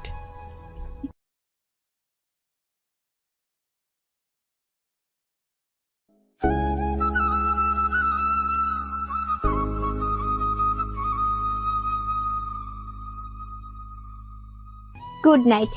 রাব্বির সাথে কথা বলার পর এখন অনেক ভালো লাগছে। এখন শান্তিতে ঘুমাতে পারবো। হঠাৎ একটা জিনিস মনে পড়ে গেল, সেটা হলো শাড়ি। পারভেজ আমার জন্মদিনে আমাকে একটা শাড়ি দিয়েছিল। না, ওর কোনো কিছুই আমার কাছে রাখা সম্ভব নয়। কালকে আগে কলেজে যেতে হবে, তারপর ওকে শাড়িটা দিয়ে রাব্বির সাথে ঘুরতে যাব। তার আগে রাব্বিকে বলে নেই যে কালকে আগে কলেজে যেতে হবে। রাব্বির নাম্বারে ফোন দিলাম, কিন্তু ওয়েটিং। আবার দিলাম, তাও ওয়েটিং। কিছুক্ষণ পর রাব্বি কল দিল। সরি বাবু, আসলে এক বন্ধুর সাথে খুবই গুরুত্বপূর্ণ একটা কথা বলছিলাম তো। ও, তা কিসের জন্য কল দিলা? আসলে কালকে আমাকে আগে কলেজে যেতে হবে, তারপর কলেজ থেকে তোমার সাথে যাব।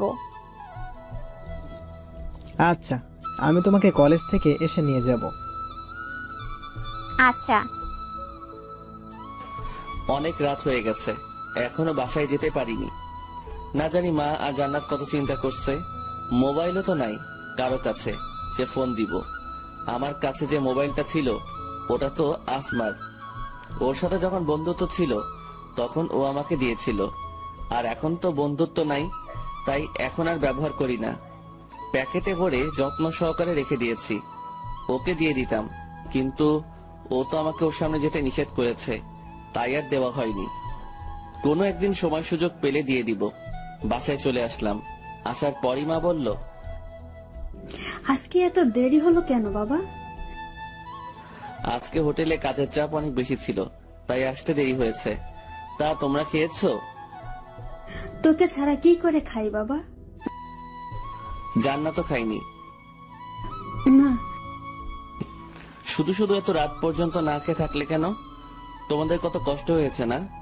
তুমি অসুস্থ মানুষ, জান্নাত তো ছোট মানুষ, আর কখনো এমন করবে না। তুমি যত যাই বলো না কেন ভাইয়া, আমরা তোমাকে ছাড়া কখনো খাবো না। হয়েছে, আপনার আর পাকনামি করতে হবে না। এখন সবাই মিলে ভাত খাবো। খেয়ে দিয়ে শুয়ে পড়লাম। সকালে ঘুম থেকে উঠে ফ্রেশ হয়ে কিছু খেয়ে জান্নাতকে নিয়ে বেরিয়ে পড়লাম। ও, একটা জিনিসই তো নেওয়া হয়নি। তাড়াতাড়ি করে মোবাইলটা ব্যাগের ভিতরে ভরে নিলাম। প্রতিদিনই মোবাইলটা নিয়ে যাই, যখন সুযোগ পাবো তখনই দিয়ে দিব। তারপর জান্নাতকে ওর স্কুলে নামিয়ে দিয়ে আমি কলেজে চলে আসলাম। একটা বেঞ্চের উপর বসে আছি। হঠাৎ পেছন থেকে আসমার কণ্ঠের মতো কিছু শুনতে পেলাম। তাকিয়ে দেখলাম আসমা আমাকে ডাকছে, আর ওর হাতে একটা প্যাকেট। প্যাকেটটা আমার হাতে দিয়ে বলতে লাগলো, এটা তোর দেওয়া সেই শাড়িটা। আমি চাই না তোর কিছু আমার কাছে থাকুক। এতদিন মনে ছিল না, তাই দিতে পারিনি। তারপর আমিও ব্যাগ থেকে মোবাইলটা বের করে ওকে দিয়ে দিলাম। আমার মতো রাস্তার ছেলের হাতে এটা শোভা পায় না। আপনার মোবাইল আপনার কাছেই রাখুন। আপনার সামনে দিতে নিষেধ করেছিলেন, তাই এতদিন দেওয়া হয় নাই। ভালো করেছিস, দিয়েছিস। সব জিনিস সবার জন্য না। এই বলে আসমা চলে গেল। রাব্বিকে ফোন দিয়ে আসতে বললাম। ও আসার পর নদীর পাড় ঘুরতে গেলাম। নদীর পাশেই একটা পার্ক আছে, খুবই সুন্দর। পার্কের একটা বেঞ্চের উপর বসে দুজনে গল্প করছি। আচ্ছা বাবু, তুমি আমাকে ভালোবাসো তো? এটা কি ধরনের প্রশ্ন রাব্বি? আরে রাগ করো কেন? আমি তো শুধু এমনিতেই জিজ্ঞেস করলাম। আমি যদি কিছু বলি তুমি রাগ করবে না তো? রাগ কেন করব? আচ্ছা, আমি যদি তোমার কাছে কিছু চাই তুমি দিবে? দেওয়ার চেষ্টা করব। বলো কি চাই? আমি তোমার সাথে রুম ডেট করতে চাই আসমা। কি বলছো তুমি এসব? তোমার মাথা ঠিক আছে তো? তুমি এভাবে রিয়াক্ট কেন করছো? এটা তো আজকালকার যুগের কমন ব্যাপার, তাই না? এটা সবাই করে। সবাই করে তার মানে এটা নয় যে আমাদেরও করতে হবে। আর বিয়ের আগে আমি কখনোই এসব করতে পারবো না। বিয়ে তো আমরা করবই, তাহলে করলে সমস্যা কি? আমরা বিয়ে করব, এখনো করিনি। দেখো আসমা, আমার সব ফ্রেন্ডরাই রিলেশন করে, আর ওরা ওদের গার্লফ্রেন্ডের সাথে রুম ডেটও করেছে। আর সবাই এটা করে, আজকালকার রিলেশনই এমন। তার মানে তুমি আমার সাথে রুম ডেট করে তোমার ফ্রেন্ডদের এটা বোঝাতে চাও যে তুমি আমার সাথে রুম ডেট করেছো, আর আজকালকার রিলেশন কেমন তা জানার প্রয়োজন বোধ করছি না। আমি সেটা বোঝাতে চাইনি, আমি শুধু তোমাকে এটা বোঝাইছি যে এরকমটা এখন সচরাচর হয়ে থাকে। আমি এটা ভেবে পাচ্ছি না যে তুমি এরকম নিচু চিন্তা ভাবনা কি করে করতে পারো। আমি এই বিষয়ে তোমার সাথে আর কোনো কথা বলতে চাই না। আমি চললাম। রাগ করেই সেখান থেকে চলে আসলাম। এতটা রাগ হয়েছে রাব্বির উপর তা বলার মতো না। ও কি করে আমায় এমন প্রস্তাব দিতে পারে আমি সেটাই ভেবে পাচ্ছি না। বাসায় চলে আসলাম, কিছুই ভালো লাগছে না। দুপুরে না খেয়েই শুয়ে পড়লাম। বিকালে মিম ফোন দিল। আজকে কলেজে আসলি না কেন? রাব্বির সাথে ঘুরতে গিয়েছিলাম। তোর কণ্ঠ এমন লাগছে কেন? রাব্বি ভাইয়ের সাথে কি কিছু হইছে? না, ভালো লাগছে না, পরে কথা বলবো। আচ্ছা, আমি তোর বাসায় আসছি। ফোনে কথা বলতেও ভালো লাগছিল না। পার্কে থেকে আসার পর রাব্বি আমাকে অনেক কল মেসেজ দিয়েছিল, কিন্তু আমি রাগের কারণে রিপ্লাই করি নাই। কিছুক্ষণ পর মিম আসলে ওর সাথে ছাদে গেলাম। এখন আমাকে বল তো তোর কি হয়েছে? আন্টির কাছে শুনলাম এখন পর্যন্ত কিছু খাসনি। রাব্বির উপর রাগ করেছি। কেন, কি হয়েছিল? ও আজকে পার্কে আমাকে রুম ডেট করতে অফার করেছিল। কি? তা তুই কি বললি? ওর সাথে ঝগড়া করে চলে এসেছি।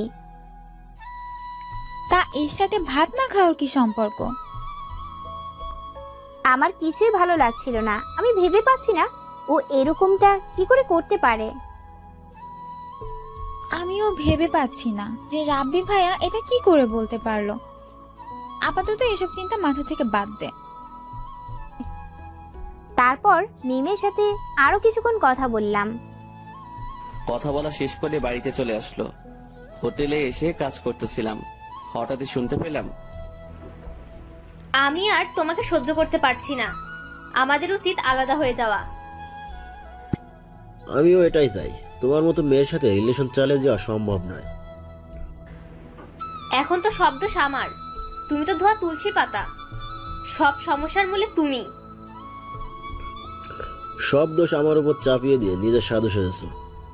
তুমি তোমার ছেলে বন্ধুদের সাথে এত মেলামেশা না করলে তো আর সমস্যা হতো না।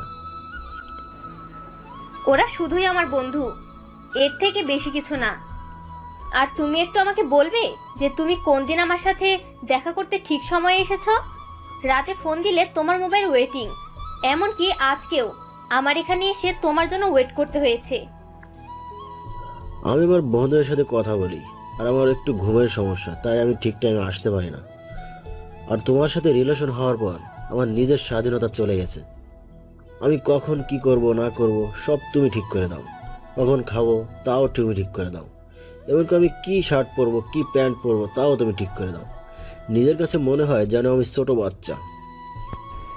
আমি তোমাকে ভালোবাসি বিধায় এটা করি, আর তোমার সাথে রিলেশন চালিয়ে যাওয়া আমার পক্ষেও অসম্ভব। তাই আমাদের উচিত হবে আলাদা হয়ে যাওয়া। আমিও তাই চাই। এতক্ষণ দাঁড়িয়ে দাঁড়িয়ে তাদের সব কথা শুনলাম। ভাইয়া যদি কিছু মনে না করেন, আমি কি আপনাদের মাঝে কিছু বলতে পারি? বলুন। আচ্ছা, আপনারা দুজন কি একে অপরকে ভালোবাসতেন? অবশ্যই বাসতাম। আমার মনে হয় আপনাদের কারো মধ্যেই প্রকৃত ভালোবাসা ছিল না। আপনার এরকম কেন মনে হলো?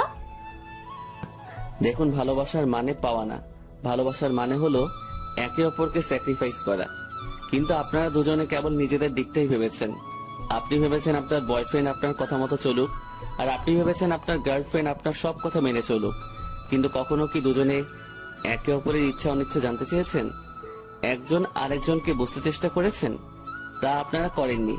আশা করি আপনারা বুঝতে পেরেছেন একজন আরেকজনকে কতটা স্যাক্রিফাইস করলেন, তার মাধ্যমে ভালোবাসা ফুটে ওঠে। সত্যি ভাইয়া, আপনি আমাদের চোখ খুলে দিলেন। আমরা কখনো এভাবে ভেবে দেখিনি। এখন থেকে আমরা একজন আরেকজনের ইচ্ছাকে গুরুত্ব দিব। নিজের ভুলগুলি শুধরে নিয়ে নতুন ভাবে শুরু করব। শুভকামনা আপনাদের জন্য। আচ্ছা ভাইয়া, যদি কিছু মনে না করেন, আপনাকে কিছু জিজ্ঞেস করতে পারি? মনে করার কি আছে, করুন। আপনার গার্লফ্রেন্ড আছে? না, একজনকে ভালোবাসতাম, কিন্তু সেটা... একটা কথা জোর দিয়ে বলতে পারি, ওই মেয়ে জীবনে অনেক বড় ভুল করলো। হয়তো এর জন্য সে সারা জীবন পস্তাবে।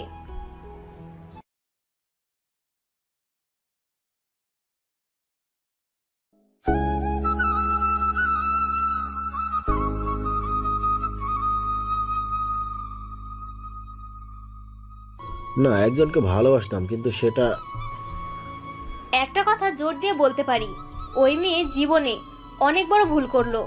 হয়তো এর জন্য সে সারা জীবন... রেস্টুরেন্টের মেয়েটার কথা মনে পড়ে গেল।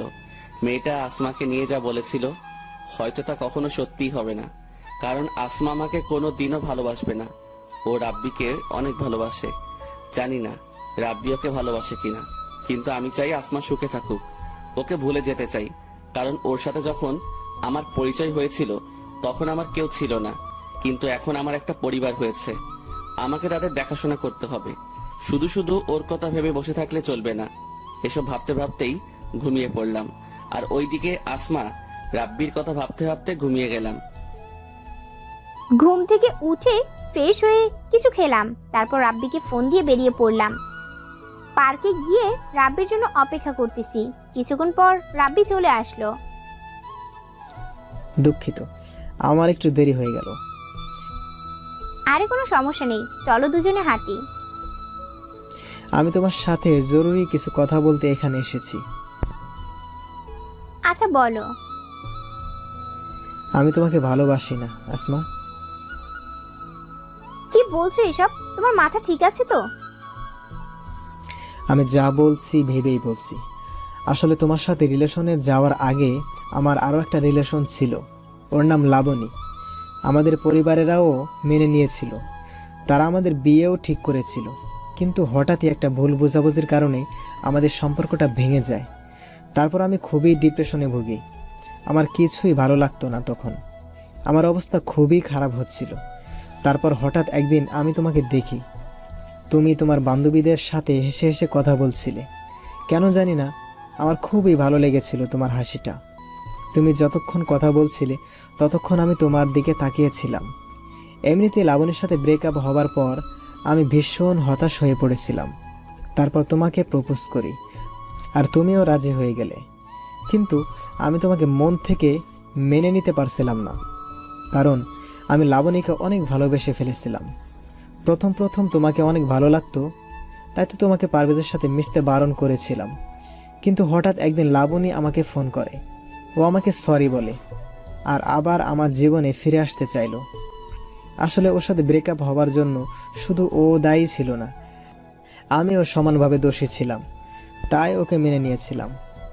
আর আমাদের দুই পরিবারও আমাদের এক হওয়াতে অনেক খুশি, কারণ তারা চাইতো আমরা যাতে একসাথে থাকি। ওর বাবা আর আমার বাবা বন্ধু ছিলেন, তাই তারা চাইতো আমরা যাতে একে অপরের সাথে থাকি। আর ওই দিন রেস্টুরেন্টে আমি লাবণীর সাথেই কথা বলছিলাম। পারভেজ তোমাকে যা বলেছে তা সবই সত্যি, কিন্তু তুমি পারভেজের সাথে যা করেছিলে তা যখন আমার কাছে এসে বললে, তখন আমি অনেক অবাক হয়েছিলাম এটা ভেবে যে তুমি আমাকে এতটা বিশ্বাস করো। আমি খুবই চিন্তায় পড়ে গেলাম। লাবণীকেও তোমার কথা বলি নাই, ও জানতে পারলে হয়তো আবার আমাকে ছেড়ে চলে যাবে। আর তুমিও আমাকে অনেক ভালোবাসো। ভেবে পাচ্ছিলাম না কিভাবে তোমার সাথে ব্রেকআপ করব, তাই এই রুম ডেটের প্ল্যানটা করি। কিন্তু পরে বুঝতে পারলাম এসব বাদ দিয়ে তোমাকেই সরাসরি বলি, আর আমাকে পারলে মাফ করে দিও। হয়তো আজকের পর তোমার সাথে আর কোনো কথা হবে না। কি পেয়েছো আমাকে? খেলার পুতুল? যখন যা মন চাইবে তখন তাই করবে। আমার লাইফের ফার্স্ট ক্রাশ ছিলে তুমি। তুমি আমাকে প্রপোজ করার আগে থেকে আমি তোমাকে দেখেছি, তাই তো তোমার প্রপোজে রাজি হয়ে গেলাম। অনেক বিশ্বাস করতাম তোমাকে, আর তুমি আমাকে এভাবে ধোঁকা দিলে। আমাকে আরো আগে বলতে পারতে, তা না করে দিনের পর দিন আমাকে ধোঁকা দিয়ে গেছো। যখন পারভেজের সাথে এত কিছু করলাম তখনও তো বলতে পারতে, কিন্তু তুমি বলনি। আমি খুবই দুঃখিত। তোর কোনো অধিকার নেই আমার হাত ধরার। তা এতই যখন লাবণীকে ভালোবাসতি, তাহলে আমার সাথে প্রেম কেন করেছিলি? তোদের মতো ছেলেরা প্রেমটাকে খুবই সস্তা জিনিস ভাবিস। এটা ভেবেই খুব কষ্ট হচ্ছে যে আমি একটা ধোঁকাবাজের উপর ক্রাশ খেয়েছিলাম। চলে আসছিলাম পার্ক থেকে, খুবই কষ্ট লাগছে ওই ধোঁকাবাজটার জন্য না, পারভেজের জন্য। কোনোভাবে বাসায় চলে আসলাম। বাসায় এসেই দরজা বন্ধ করে শুয়ে শুয়ে কাঁদতে লাগলাম। পারভেজের সাথে করা অন্যায়গুলো মনে হতে লাগলো। আমি ওকে বলেছিলাম জীবন আর কখনো নিজেকে এতিম না বলতে, আর সেই আমি ওকে এতিম ছোট লোক বলে অপমান করেছিলাম। আমি খুবই খারাপ মেয়ে, তাই তো ওর বাবা মা সম্পর্কে বাজে কথা বলেছিলাম। ও হয়তো আমাকে কোনোদিনও মাফ করবে না। নিজেকে খুবই নিকৃষ্ট মনে হচ্ছে। কাঁদতে কাঁদতে শুয়ে পড়লাম। যখন ঘুম ভাঙলো দেখলাম বাবা মা আমার পাশে বসে আছে। আমায় ঘুম ভাঙতেই তারা বলল, তোর কি হয়েছে মা? এভাবে দরজা বন্ধ করে ঘুমিয়ে পড়লি কেন? জানিস, আমরা কত ভয় পেয়ে গিয়েছিলাম। তারপর দরজা ভেঙে ভিতরে ঢুকে দেখি তুই ঘুমাচ্ছিস। শরীর অনেক ক্লান্ত লাগছিল, তাই ঘুমিয়ে পড়েছিলাম। দরজা ভুলে বন্ধ করেছিলাম। তা এখন কেমন লাগছে? ভালো। আচ্ছা, ফ্রেশ হয়ে খেতে আয়। হোটেলে কাজে যাওয়ার সময় বাসা থেকে শাড়ির প্যাকেটটা নিয়ে নিলাম, যেটা আমি আসমাকে দিয়েছিলাম। শাড়িটা কোনো গরিব মহিলাকে দিয়ে দিব। এটা আমার কাছে থাকলে আমি আসমাকে কখনো ভুলতে পারবো না, আর আমি আমার লক্ষ্যেও পৌঁছাতে পারবো না। বাসায় আসলেই ওর কথা মনে পড়ে। ঠিকভাবে পড়ালেখাও করতে পারি না, হয়তো আসমাকে কখনো ভুলতে পারবো না। কিন্তু এই শাড়িটা আমার কাছে না থাকলে হয়তো ওকে কম মনে পড়বে। আর ওই কলেজও পরিবর্তন করতে হবে। ওই কলেজে পড়লে আসমার সাথে প্রতিদিন দেখা হবে, তাহলে ওকে ভুলে থাকা অসম্ভব হয়ে যাবে। কালকে কলেজে গিয়ে প্রিন্সিপালের কাছে বলতে হবে। শাড়িটা এক মহিলাকে দিয়ে দিলাম। তারপর আমি হোটেলে গেলাম। রাতে বাসায় এসে খেয়ে পড়তে বসলাম। পড়া শেষে ঘুমিয়ে পড়লাম। সকালে ঘুম থেকে উঠে ফ্রেশ হয়ে কিছুক্ষণ পড়তে বসলাম। তারপর কিছু খেয়ে জান্নাতকে নিয়ে বেরিয়ে পড়লাম। ওকে ওর স্কুলে দিয়ে আমি কলেজে চলে আসলাম। ক্লাসের অনেক আগে চলে আসলাম প্রিন্সিপালের সাথে কথা বলবো বলে। তাকে অনেক করে বললাম। তিনি বললেন কলেজ পরিবর্তন করতে 10,000 টাকা লাগবে। ক্যাম্পাসে একটা বেঞ্চের উপর বসে ভাবতে আসি এত টাকা কিভাবে জোগাড় করব। কিন্তু আমাকে আমার লক্ষ্যে পৌঁছাতে হলে এই টাকা আমাকে জোগাড় করতেই হবে, নয়তো এখানে থাকলে আমি আমার পড়ালেখায় মনোযোগ দিতে পারবো না। এসব ভাবতেছিলাম, তখনই বড় ভাইয়ের কথা মনে পড়ে গেল। হয়তো তিনি আমাকে এই বিপদে সাহায্য করতে পারবেন। তারপর বড় ভাইয়ের কাছে চলে আসলাম। তাকে সবকিছু বললাম। তার কাছ থেকে টাকা নিয়ে আবার কলেজে চলে আসলাম। প্রিন্সিপালের কাছে টাকা দিয়ে কলেজ পরিবর্তন করলাম। কলেজ ক্যাম্পাসে বসে আছি। আজকে কেন জানি ক্লাস করতে মন চাচ্ছে না। শেষবারের মতো কলেজটাকে দেখে নিলাম, হয়তো আর কখনো দেখা হবে না। হঠাৎই আসমার কণ্ঠের মতো কেউ আমার নাম ধরে পেছন থেকে ডাক দিল। পেছনে তাকিয়ে দেখলাম আসমা। আসমাকে দেখা মাত্রই আমার চোখ নিচের দিকে নামিয়ে দিলাম। ও আমাকে নরম করতে বলতে লাগলো, আমি যা করেছি তা ক্ষমার অযোগ্য, তোকে অনেক কষ্ট দিয়েছি, দয়া করে আমাকে মাফ করে দে। আরে কি করছেন আপনি? আমার কাছে কেন মাপ চাইবেন? দেখেন আপনার সাথে যা হয়েছে তার সবই আমি ভুলে গেছি, আর আমি চাইবো আপনিও ভুলে যান। তার মানে তুই মাফ করবি না? এটা বলেই ব্যাগ থেকে একটা চাকু বের করে হয় তুই আমাকে মাফ করবি, না হয় আমি নিজেই নিজের ক্ষতি করব। বললাম তো আমি আপনাকে মাফ করে দিয়েছি, আপনি চাকু ফেলে দিন। তুই এখন আমাকে মাফ করিসনি, করলে আমাকে আপনি বলতে পারতি না। আচ্ছা আমি তোকে মাফ করে দিয়েছি। তারপর আসমা চাকু ফেলে দিল। আমি খুবই ভয় পেয়ে গেছিলাম, কারণ আমি জানি আসমা খুবই জেদি। দুজনেই একটা বেঞ্চের উপর বসে আছি। আগে যেভাবে থাকতাম অনেকক্ষণ দুজনে চুপচাপ বসেছিলাম। নীরবতা ভেঙে আসমাই বলল, এখনো ভালোবাসিস আমাকে?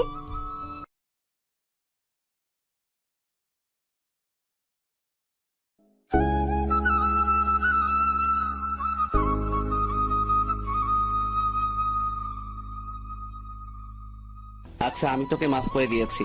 তারপর আসমা চাকু ফেলে দিল। আমি খুবই ভয় পেয়ে গেছিলাম, কারণ আমি জানি আসমা খুবই জেদি। দুজনেই একটা বেঞ্চের উপর বসে আছি। আগে যেভাবে থাকতাম অনেকক্ষণ দুজনে চুপচাপ বসেছিলাম। নীরবতা ভেঙে আসমাই বলল, এখনো ভালোবাসিস আমাকে? না। কেন? আগে তো বাসতি। তখন অনুভূতিগুলো জীবিত ছিল, এখন মরে গেছে। আবার জাগিয়ে তুলবি? তা সম্ভব নয়। কেন? আগে এই পৃথিবীতে আমার কেউ ছিল না, এখন আমার এক মা আর বোন আছে, তারাই এখন আমার সব। আগে আমার জীবনের কোনো লক্ষ্য ছিল না, কিন্তু এখন আছে। আর তার জন্য তোকে ভুলে থাকাটা খুবই জরুরি। আমি খুবই খারাপ একটা মেয়ে, তাই তো তোর সাথে ওরকমটা করতে পেরেছি। তুই পারবি আমাকে ভুলে থাকতে? তুই না আমাকে অনেক ভালোবাসিস? পারতে হবে, আর তার জন্যই আমি কলেজ পরিবর্তন করব। এখানে থাকলে হয়তো তোকে ভুলে থাকা সম্ভব না। তুই কলেজ কেন পরিবর্তন করবি? তোকে আমার ভালোবাসতে হবে না। তারপরও তুই প্লিজ আমাকে ছেড়ে যাস না। তুই চলে গেলে আমি কিন্তু নিজের ক্ষতি করব। তুই ভালো করে জানিস আমি চাই না তোর কোনো ক্ষতি হোক, তাই হয়তো তুই এভাবে বলছিস। কিন্তু তুই যদি আমার সত্যি ভালো চাস তাহলে নিজের কোনো ক্ষতি করবি না। আমি তোকে ছাড়া বাঁচতে পারবো না। তোর মতো করে কেউ আমাকে ভালোবাসতে পারবে না। তুই প্লিজ আমাকে ছেড়ে যাস না। যদি কখনো জীবনে বড় হতে পারি তাহলে আবার তোর কাছে ফিরে আসবো, আর যদি না পারি তাহলে হয়তো আর কোনো দিনও আমাদের দেখা হবে না। আমি তোর ফিরে আসা পর্যন্ত অপেক্ষা করব। তোকে শুধু একটা কথাই বলতে চাই, যদি আমাকে সত্যি চাস তাহলে নিজের কোনো ক্ষতি করবি না, সব সময় ভালো থাকবি, হাসি খুশি থাকবি। তুই অনেক ভালো একটা মেয়ে। এটা বলে সেখান থেকে চলে আসলাম। পিছনে তাকালাম না। জানি আসমা বেঞ্চের উপর বসে কাঁদতেছে। কাঁদুক, কাঁদলে হয়তো কষ্ট কম হবে। জানি না কখন আসমার যোগ্য হতে পারবো কিনা। এখন জীবনের একটাই লক্ষ্য, সেটা হলো ভালো পড়ালেখা করে ভালো চাকরি করা, যাতে পরিবারের খেয়াল রাখতে পারি। যদি কখনো আসমাদের সমকক্ষ হতে পারি তাহলে ওর কাছে ফিরে আসবো, অবহেলিত ভালোবাসার জন্য। আর যদি না পারি তাহলে মুছে ফেলতে হবে জীবন থেকে আসমা নামটি। আজকে নিজের দোষে পারভেজকে হারালাম। যখন ও কাছে ছিল তখন বুঝতে পারি নাই, আর এখন দূরে চলে যাওয়ায় কষ্ট পাচ্ছি। জানি না ওকে আর পাবো কিনা। এসব ভাবতেছি আর বেঞ্চের উপর বসে কাঁদতেছি। তখনই মিম আসলো। তোর কি হইছে আসমা? এভাবে বেঞ্চের উপর বসে কান্না কেন করছিস? আমি অনেক ভুল করে ফেলেছি, আর সেই ভুলের জন্য আজকে পারভেজ আমাকে ছেড়ে চলে গেছে। কি হয়েছে আমাকে বল তো। মিমকে সবকিছু বললাম। সব শোনার পর ও বলল, এখন কষ্ট পেয়ে কি লাভ? পারভেজ তো আর ফিরে আসবে না। আমরা এমনই, যখন কাছে থাকে তখন তার মূল্য বুঝি না, যখন সে দূরে চলে যায় তখনই তাকে বুঝতে পারি। এখন এভাবে কেঁদে আর কি হবে?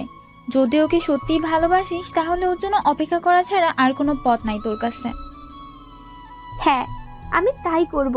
প্রয়োজনে আমি পারভেজের জন্য সারা জীবন অপেক্ষা করব। ওকে আমি অনেক ভালোবাসি। তা এখন কান্না থামা, চল তোকে বাসায় দিয়ে আসি। জানি না আসমাকে ভুলে থাকতে পারবো কিনা।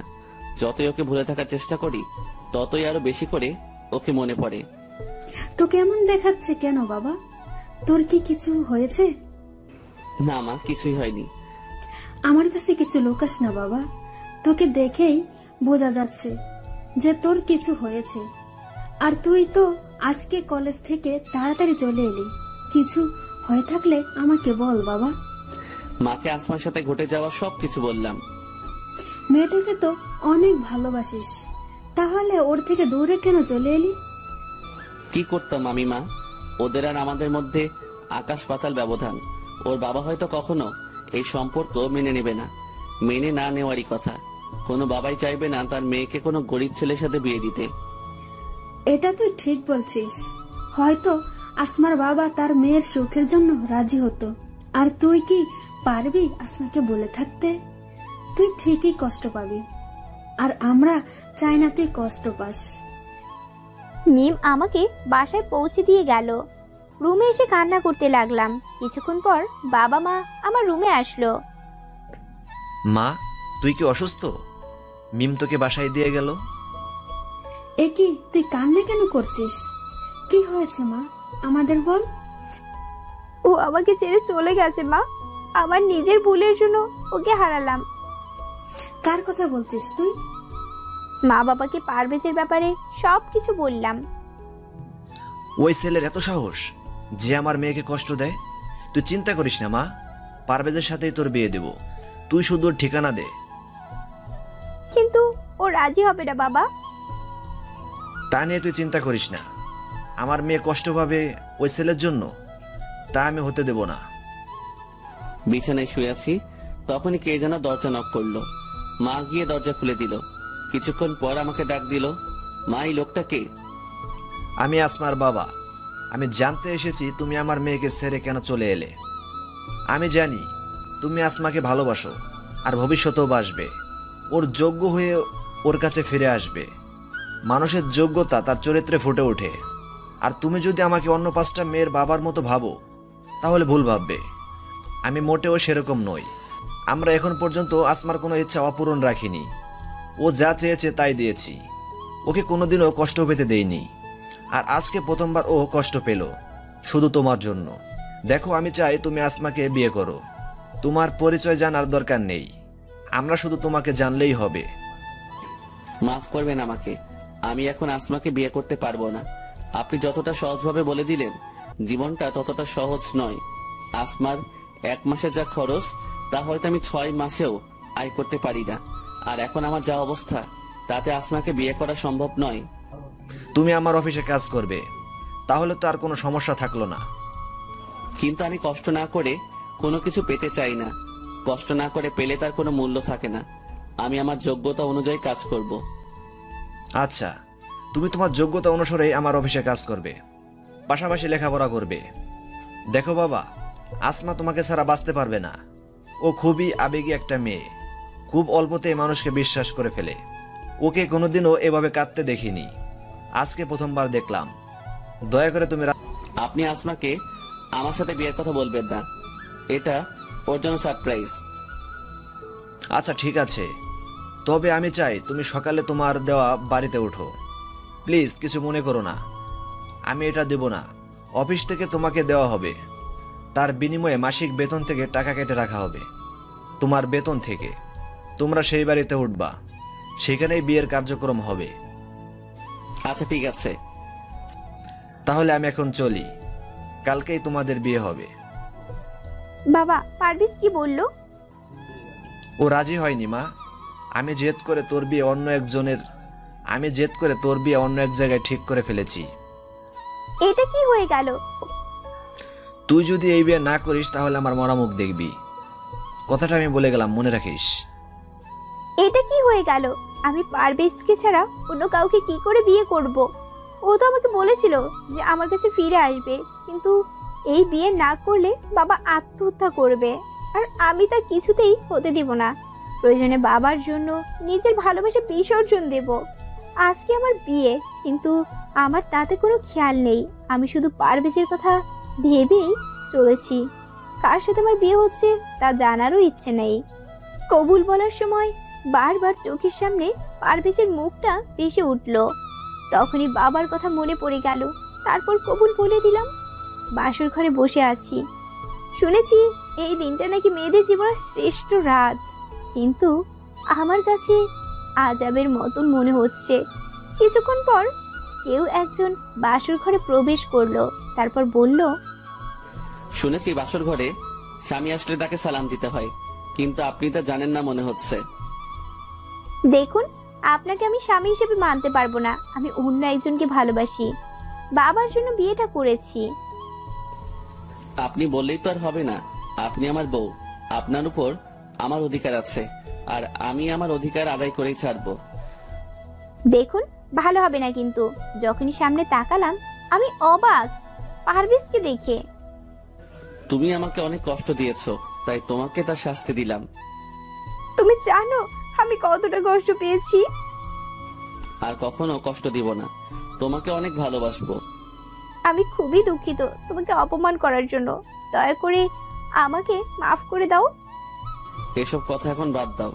রাজ্যে ফুরিয়ে যাচ্ছে, বাসর করবো কখন? আজকে কোনো বাসর হবে না। কেন?